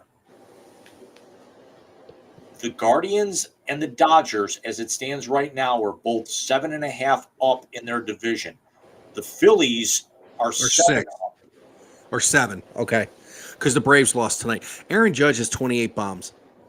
And the Dodgers are up 3-0 right now, so they could push to 4. They could push to an 8-game lead over the Padres, who have won 4 in a row themselves. But the Guardians, after losing 3 in a row when Jose Ramirez takes maternity leave for the birth of his 3rd child, congratulations. All they did was come back and take 2 out of 3 from Seattle, and have already taken the first 2 against Toronto. Can I just say this? I love the City Connect jersey. Can I actually say this? There's a possibility by the time we come back from our summer hiatus, I could have one. Yeah, mine are too expensive. DH Gate is a wonderful thing. I want the hat. I want the Mets hat. I will eventually get the Mets hat. Yeah, I don't think the hat. I think you could still get the hats off of like Fanatics or something. You can't get the jerseys unless they're personalized. I think I actually found like one of the drop ship ones. It would be here in 3 weeks, and it's like $35 if I did not get it customized, which I don't think I will. And there's a part of me that may want them to keep that jersey for next year as an alternate. Even if you put the script Cleveland on it and get rid of the CLE. How god-awful is that? What is that, the All-Star hat? Yeah. Go back to how it used to be and have them all wear their own uniforms. I agree, but this is the workout hat. This I like. It's not bad. No. But yeah, the All-Star stuff is coming out. I really do want one of the low profile, the flex hat that they do for that. I would enjoy that. So speaking of Bauer, basically somebody said in an interview or in a media session that they had said, were you considering litigation against Major League Baseball? He goes, I don't want it to get to that point, but I'm probably going to have to. Because it came out. Everything that he was alleged to have done was false. He didn't do anything other than be stupid. And last time I checked, stupidity isn't a crime that should get you suspended from your work. Unless you commit a crime being stupid, and he didn't. So, yeah, if he's got a sue to be able to play, somebody said, listen, Jim, would you take him in Cleveland? I absolutely would, and as much as it kind of pains us to say it, Carlos Carrasco can catch the next bus out of town right now. As long as it's not the midnight train at Georgia. I'll be honest with you. I'm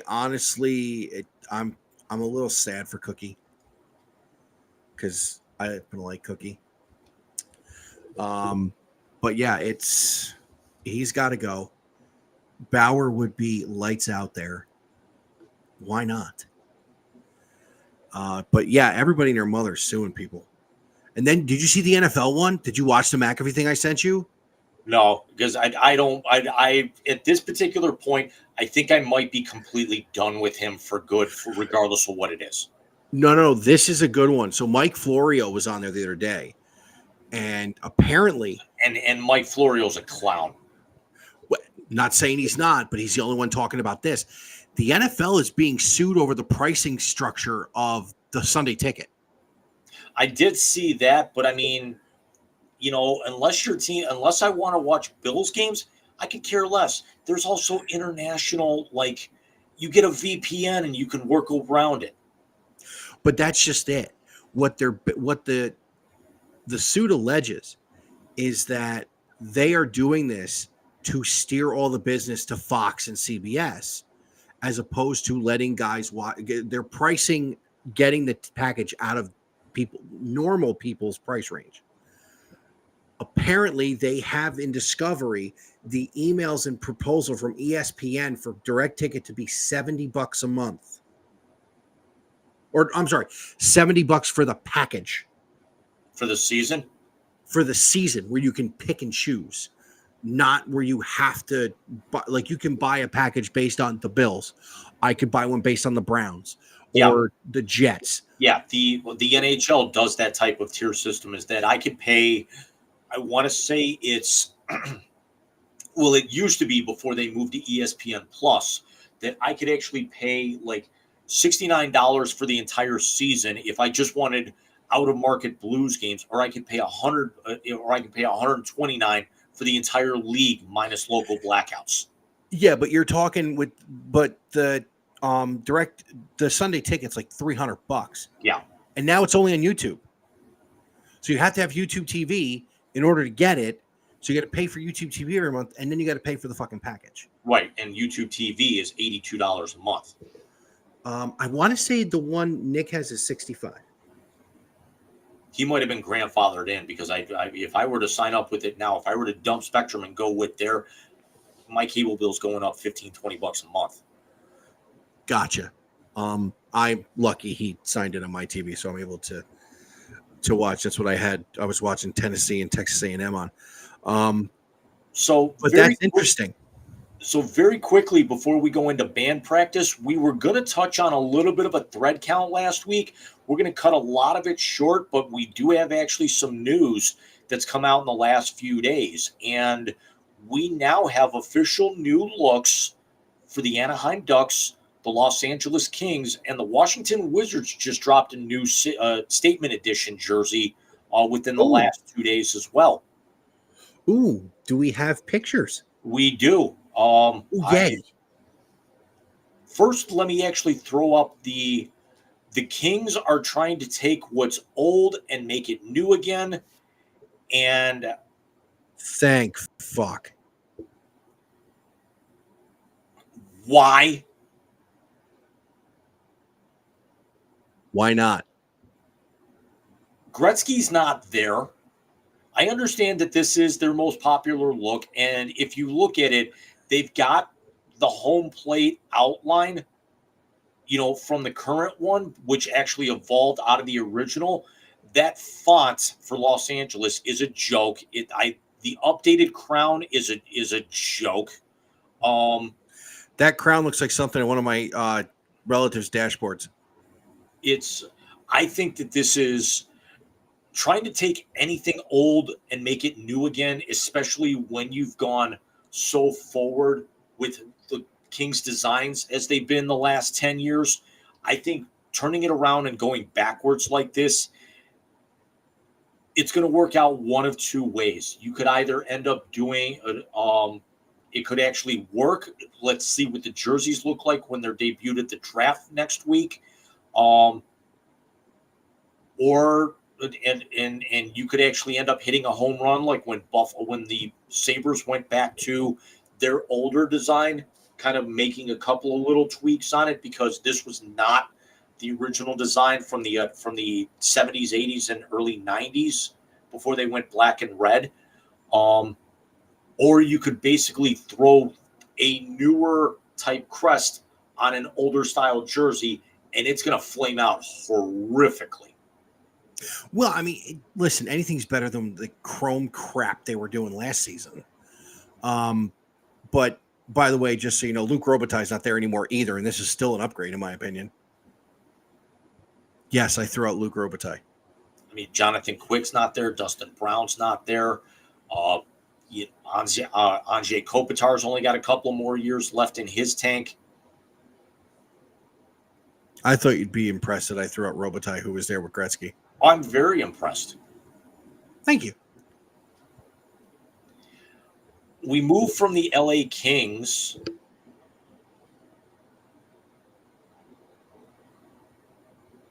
I'm not sure how authentic this is, and it's not the greatest picture.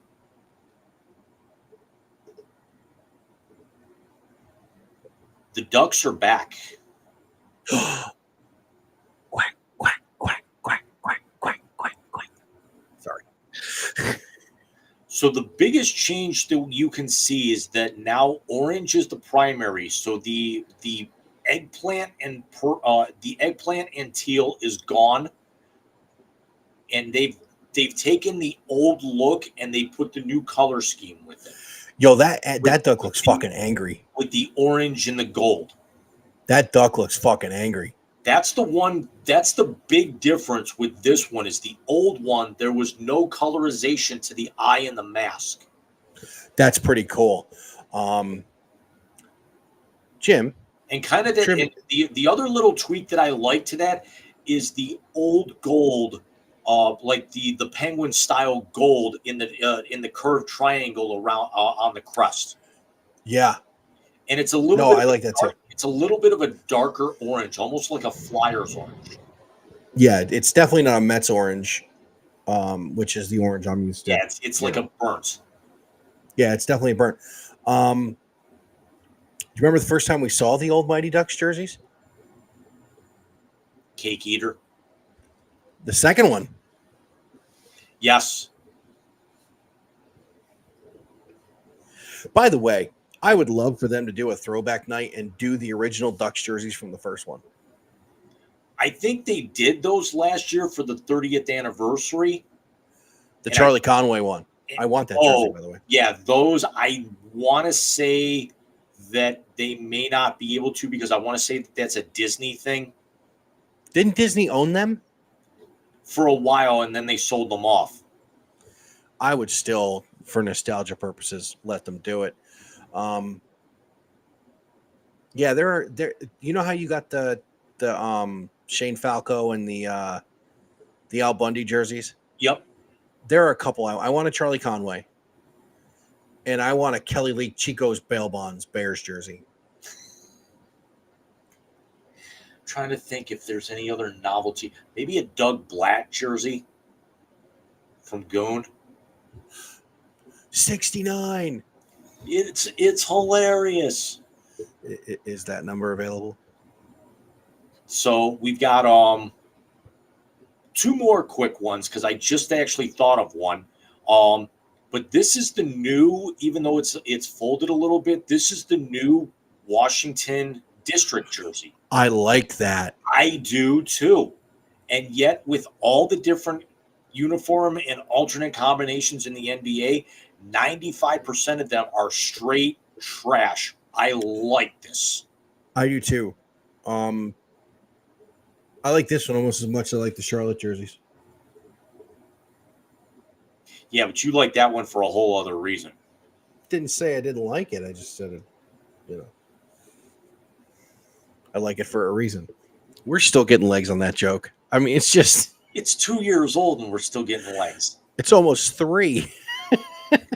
And lastly, I think the biggest one. Very nice.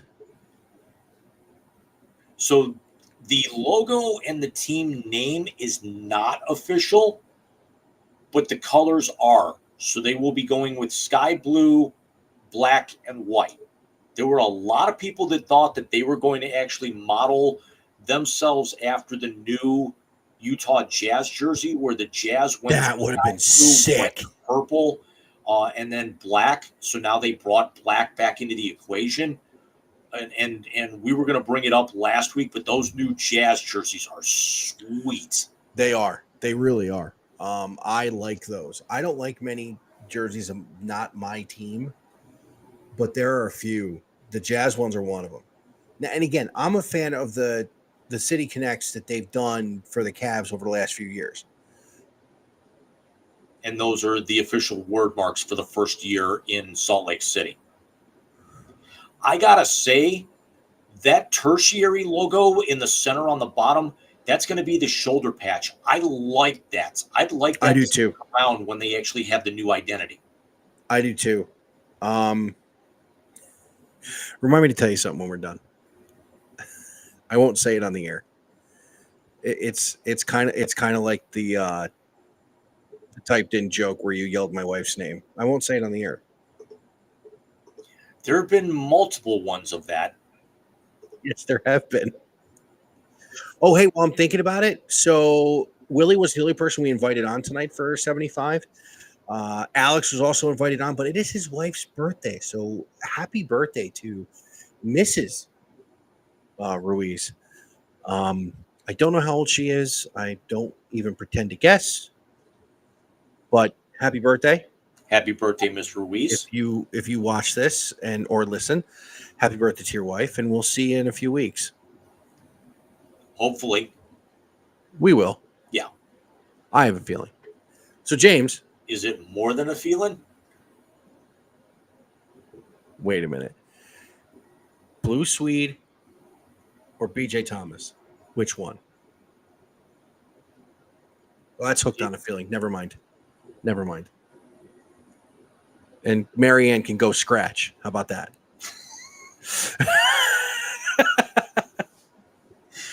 But I am also hooked on a feeling, James, and that feeling is it's time for band practice.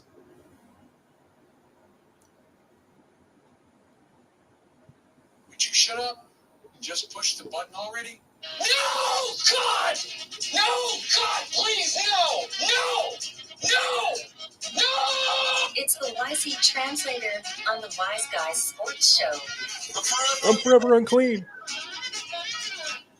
Yes, ladies and gentlemen, it is time for the YZ Translator, the final segment of the night and the best segment of the night.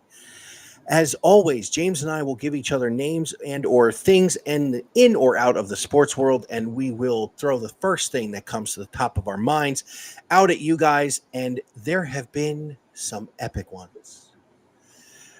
The douche canoe is still my favorite. I mean, it just is. Patrick had maybe the funniest one that turned into a foot-long joke. We had, what are some of the other ones? I mean, the Boss Hog one. I'm sorry. I was in tears when I said that. So would you? I think the only other time I've seen you in tears is when I blew Victor Wembanyama over in a wind tunnel. Because also I was blowing your eardrums out at the same time. Yes, or when Alex called Dwayne Johnson a shitty actor. That was pretty good too. So, as is always, it is my job to give the first of the night. Oh, by the way, another great one is when I gave you the former president, and you were so fucking excited. That's the last time we actually did a translator, I think. Because that's right, because we didn't do one last week. So I apologize for screwing that up. You're an asshole. I was watching Rodney Carrington yesterday, so sue me. Live at the Majestic is one of my favorites. That's what I was watching. And probably if you remember it well enough, what that's pulled from because you don't try it. I do. Hold on. That man is a deacon at his church. It was earlier. I know. Because I was talking about all the ice cream I crushed. And that's one thing you do try. And if you don't like it, you move on. If you watch this segment, I'm pretty sure you'll be in therapy for the rest of your life. You can't just try that. I'd never be able to have fun again. Or what was it? Was it he went home with the nurse who gave him the penicillin shot before? Because I have most of that memory. Come on, happy, sad, happy. No, sad, bitchy shit. Horny.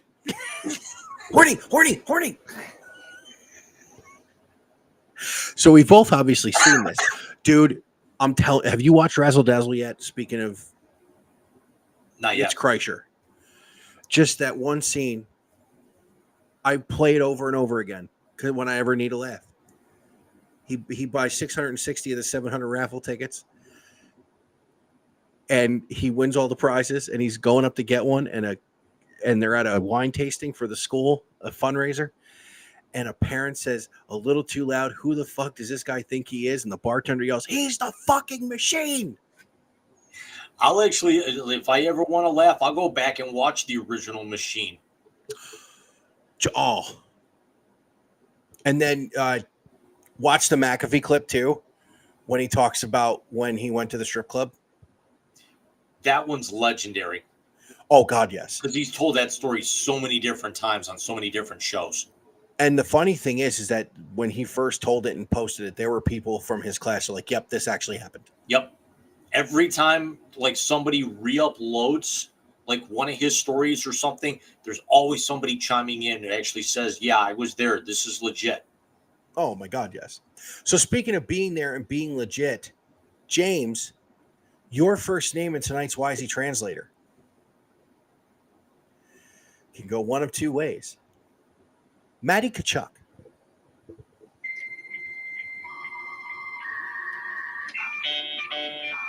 He's either going to end up stepping out of Big Walt's shadow, or he's going to end up staying way behind it, and Brady could even be behind his brother. Ooh. Brady's younger, right? Oh, that'd fuck him up. Speaking of being in therapy. Because Big Walt never won a cup. And that's his old man, Keith. He actually went by his nickname was Big Walt for a lot of years. His old man didn't win a cup? I don't think his old man ever got the chance to play for a cup. I'm trying to remember. He started with Winnipeg. They never made a final. The old Jets or the new Jets never made a final. Then he actually spent a lot of years with the Coyotes, and they've never been to a final. Then he spent a lot of years with the Blues, and they only went to one conference final, and that was Ray Bork's championship year. So I don't remember the chance of Big Walt ever actually being in a final. That'd be rough. And yet Tkachuk's going to have back-to-back years where he was hurt. He played one game. He played game one last year and didn't play the rest. And he was there for the whole thing. And he was one of the huge factors in the first three games, and has basically been a mannequin to model a jersey after on the ice the last three. Utah can use his help. Who you got for me, boss? Mike, your first name in the Wisey Translator, we brought up he's on the move, and he's headed to a place for somebody who you just mentioned a couple of minutes ago. Now on the move, Mr. Alex Caruso.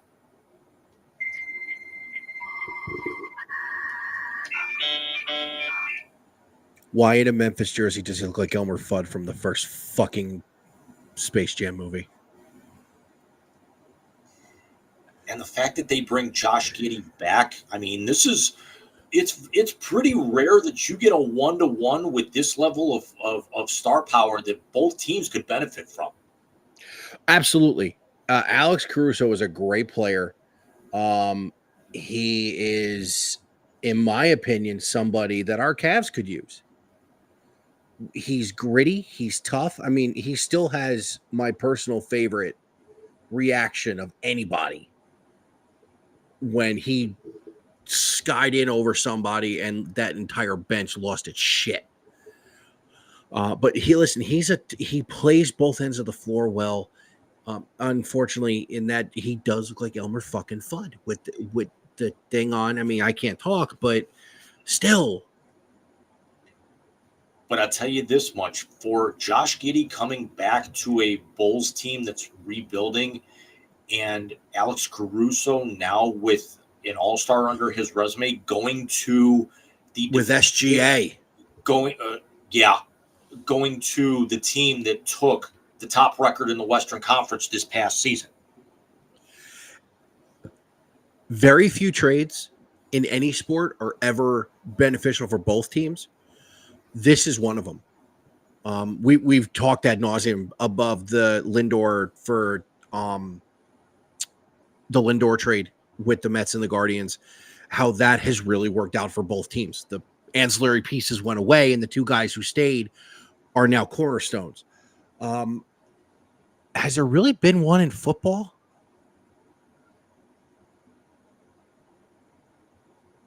Didn't Andre Johnson go 1-1 for somebody? Yeah, but he was late in his career for that. I mean, that wasn't. He went to Arizona.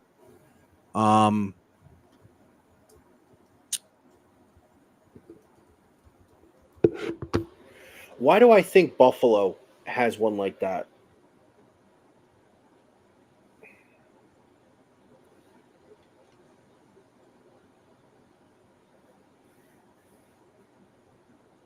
You might be right, although it might be crazy. But it just may be a lunatic you're looking for. Hence the caption.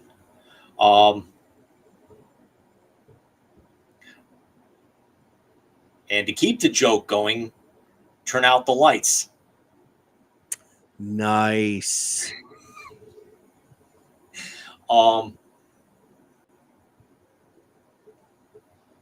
Yeah, I can't think of too many in the NFL. In baseball, we've seen them where they've been mutually beneficial.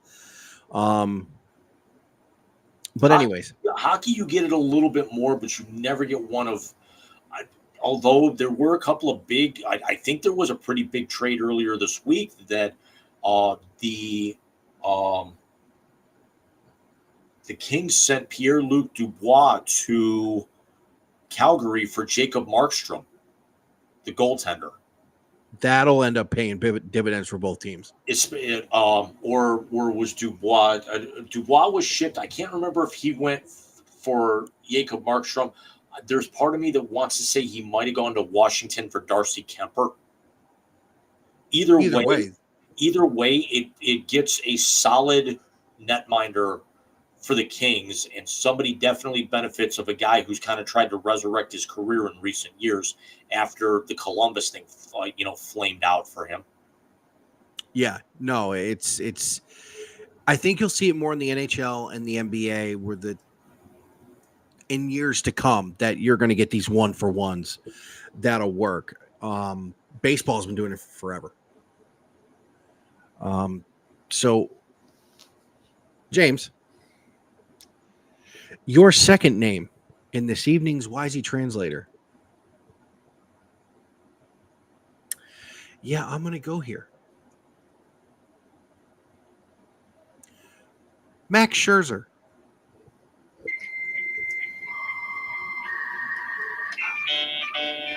About time he got up off his ass and stopped drinking after celebrating a World Series title tomorrow. Thank you. Actually, I got to give him credit. He did something pretty funny last week when the Mets were in Texas. Alonso walked and didn't realize what the count was, and Scherzer's in in the top step of the dugout screaming, swing the fucking bat, swing the fucking bat.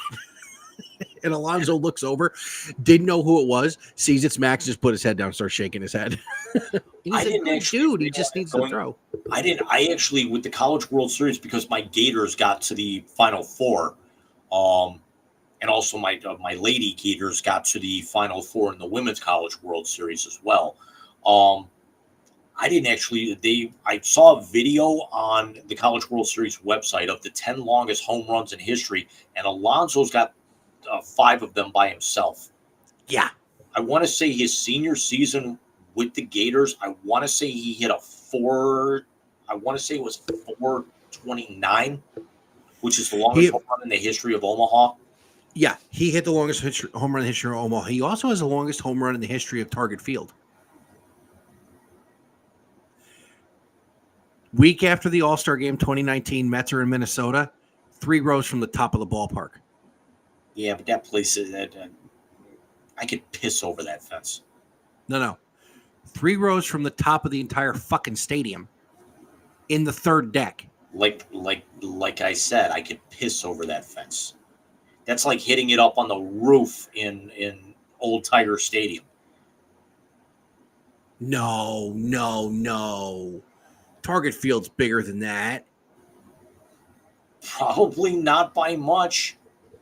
I'm going to look up the dimensions. This ball was 480 that he hit.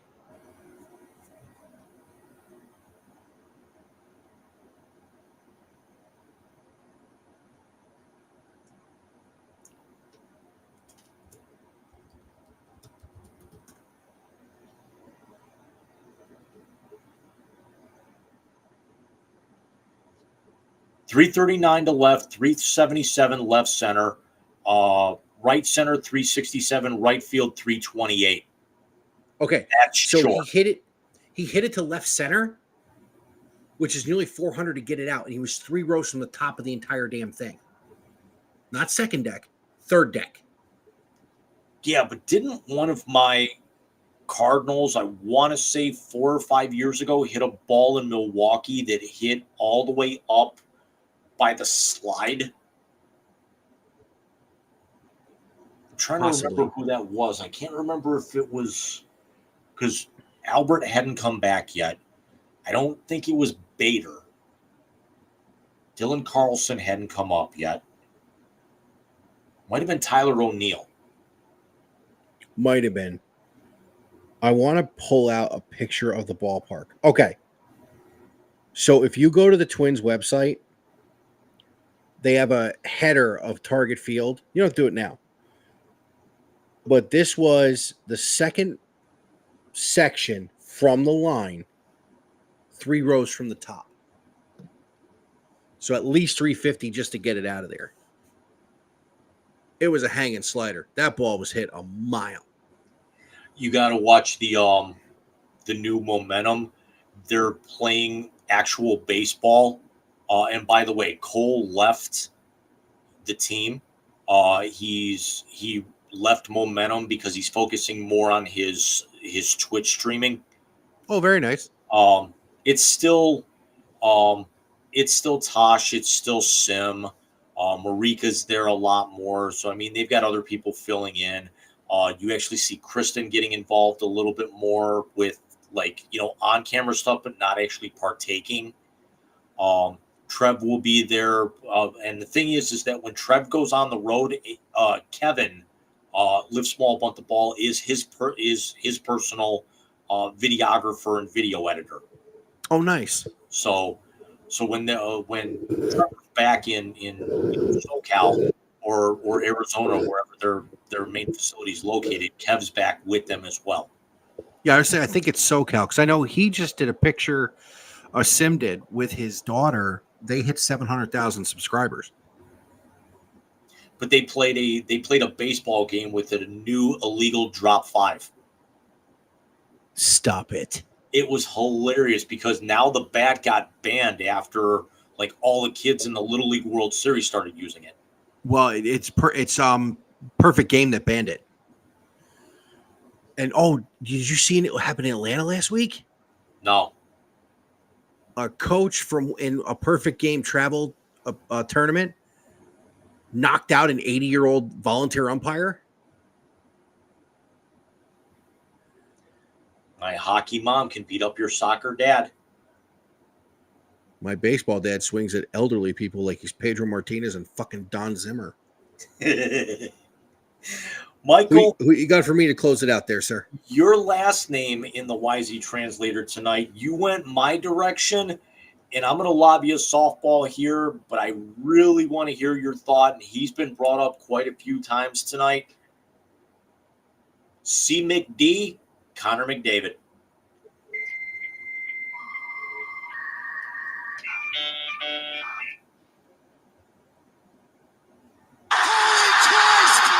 This dude is the fucking real deal. Like, now, mind you, I grew up on Gretzky. I grew up on Gretzky so much that the cartoon with him, Michael Jordan, and Bo Jackson was one of my staples on Saturday mornings. All Stars. Yes. Pro Stars. Pro Stars. Yeah, Pro Stars. So I love Gretzky. I love Mark Messier. Moose. And as a broadcaster, I love PK Subban too. Thank you. I was just gonna bring. Also, can we? Thankfully, Game 7 is going to be in Florida because if you noticed the desk setup that they have, that Edmonton's the concourse is so small. It's like they pulled out a $2 folding table from Big Lots where they've got the full desk setup in Florida. Well, they took that table from Bill's Mafia. That's not Big Lots. They borrowed it from Bill's Mafia. I'm gonna say this: he's the best I've seen since Gretzky. Fuck Sidney Crosby. Fuck Malkin. Fuck Ovechkin.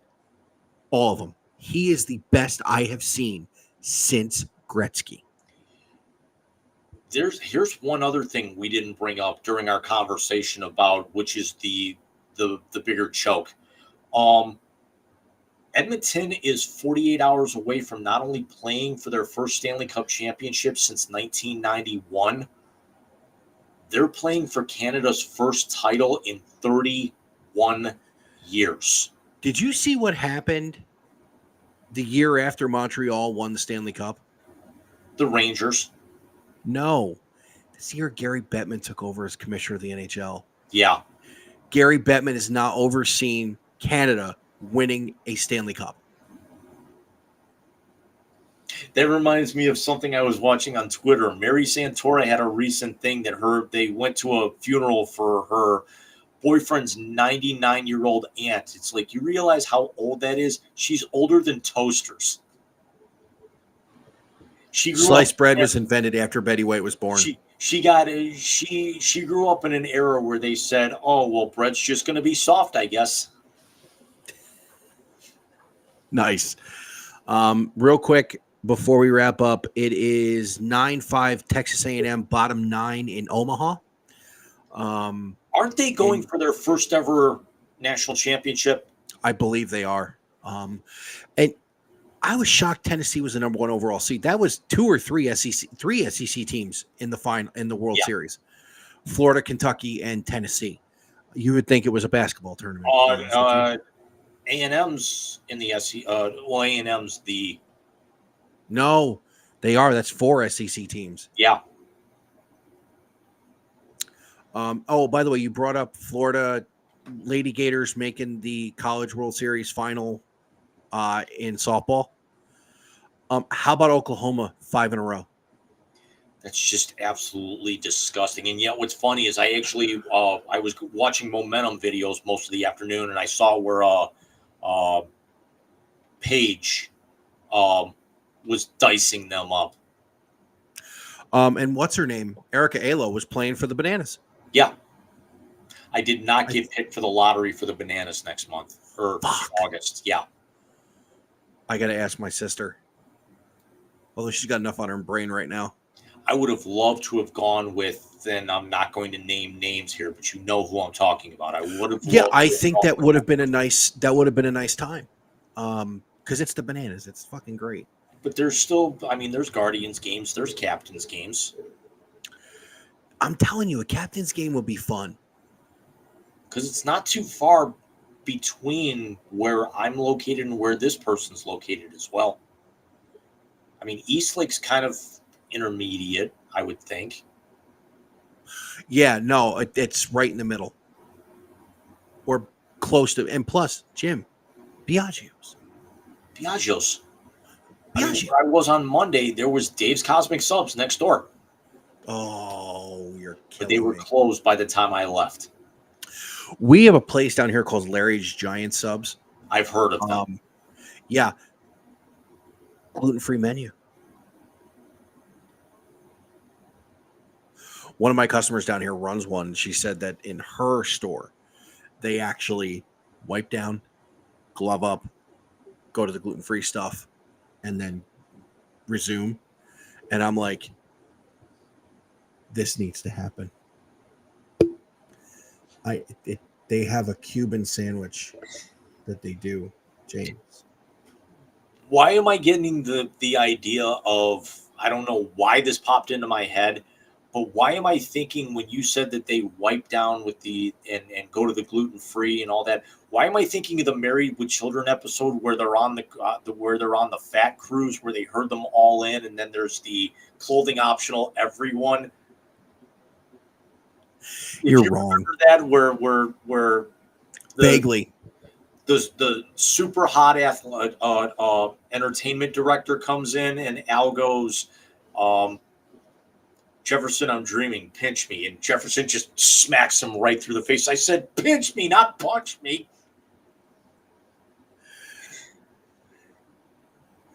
Oh, my God. So next week, James, same bat time, same bat channel, right? We got next week, and then we got right after the 4th of July, and then we're on hiatus for a few weeks. What would we say, 2? Yeah. Yeah, 2 weeks off, because then we ramp up. Because at that point in time, we are talking, John and I may be indisposed because of the game by the time that happens. That's the 19th of July, the 26th of July. I will not be available. I am going to opening night of Deadpool and Wolverine. But we will do a show on the 27th. But right after that, we got to ramp up. We got college football. We got the NFL coming up. We got baseball. Yeah. Training camps. Yeah, training camp opens in a couple of weeks. We also have postseason baseball runs. I mean, right now, the National League wild card, there are 3 games separating 9 teams. And my Mets are back in it. Thank Christ. So, dude, you have no idea how bad I've needed this run. Real quick, while I brought up Michael Cole, did you actually hear anything about Monday night? No, I didn't. There was a debut at the very, very end of Monday Night Raw. And a lot of the names are not going to sound very familiar. Nikki Cross, Eric Rowan, Joe Gacy. Oh, the Wyatt family thing. The Wyatt Six. I did see that. Did you see they hijacked McAfee's broadcast? Yeah. Did you happen to see anything with SmackDown the other night? With which I didn't watch all of it, but I did actually see the clips. What part about the CM Punk Paul Heyman thing? I was going to say, did I see Paul Heyman asking Punk to take him with him? Did I see Jacob Fatu debut, or did I see Drew McIntyre quit Raw and then show up on SmackDown to assault Punk, setting up for SummerSlam in Cleveland? Yes. Did you also see Cody came out with a bat to help Punk and said, I took out one head of the table, I'll take out the next one? Yep. By the way, the Bloodline thing, it's definitely going to be War Games. It's definitely going to be War Games. It's going to have to be. Speaking of which, we don't know exactly when it's going to happen, but we're going to get in the next few weeks, we're going to get Blood and Guts 3 in AEW. So nice. We've got the Bucks, Jack Perry, and Okada, and Blood and Guts is 5-on-5. And we're wondering if it could be a returning Hangman Adam Page. we don't know who's going to be Team AEW at this point, although there's a possibility Swerve's going to be a part of it, but we don't know anybody else at this point. Here's my question. Are we doing a SummerSlam special? If I care enough. It's in Cleveland. Because of the fact of, Phil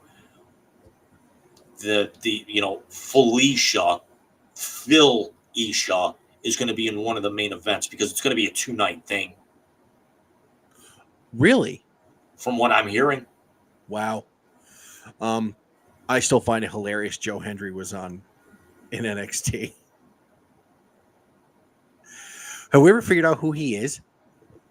Not yet, but don't prop him up too much because I don't want him taking away TV time from my boy Ethan Page. Okay.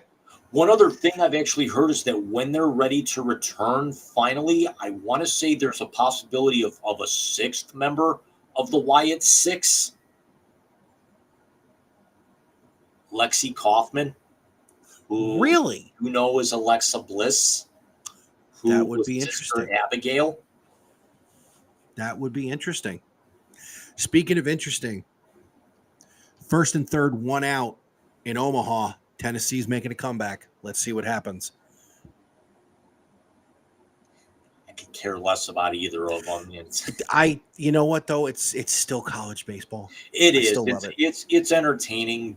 And you know what? The one thing I actually do like is that the bats that they use now are a little bit more. They sound more like wood, so you don't hear ping.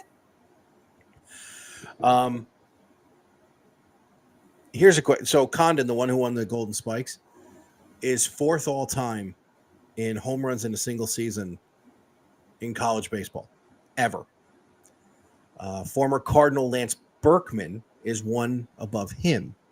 But who is the all-time leader? Alonso. No, it's not Pete. It is a Pete, but it's not Pete Alonso. It is former Philadelphia Philly Pete Incaviglia. Brother hit 48 bombs. Wow. Real quick, because I know you've been following a little bit of the College World Series. Mm-hmm. If you're the Guardians and you've got the number 1 overall pick, are you going Condon? Are you going pitcher? Or are you going Joe Caglione from Florida?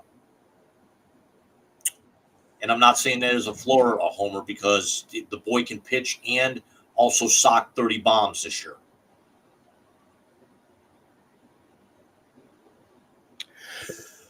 I personally go Caglione only because if you can develop him as a pitcher, which we know the Guardians can develop pitching better than anybody out there, let him be Ohtani.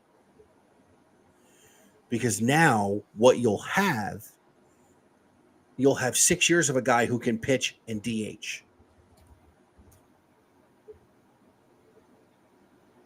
He's a left-handed pitcher and first baseman, and that's the only thing I'm concerned about is that if you actually let him be a hitter, now you've got that log jam at first base because now if you're the Guardians, now you brought up Daniel Schneemann, who's playing very well, can play third and short. Rocchio's coming up. You've got an MVP caliber Jose Ramirez, who's only 31. Then if time out of it's if you have the log jam, then I almost go pitching because you got David Fry who could play first and is actually starting to hit with a little bit more power. You've got Naylor. You've got is Condon a third baseman outfielder?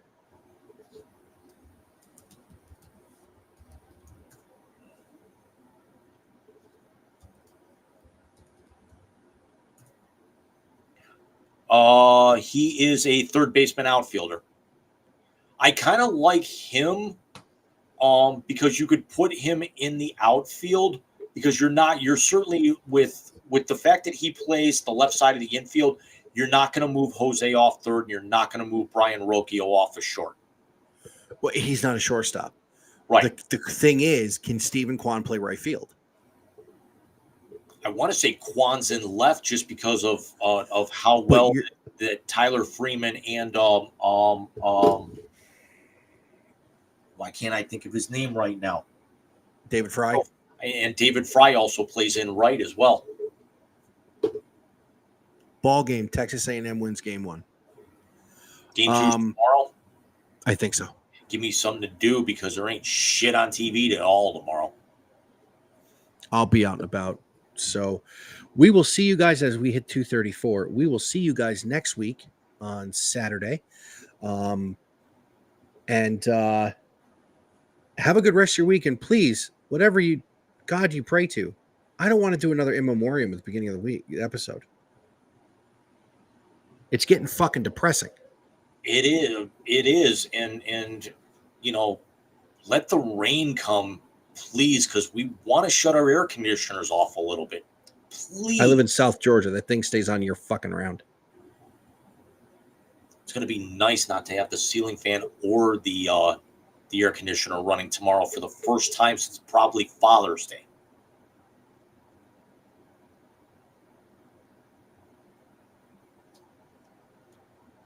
Scoreboard. You can put it on the board. We'll see you guys next week. Good night, everybody.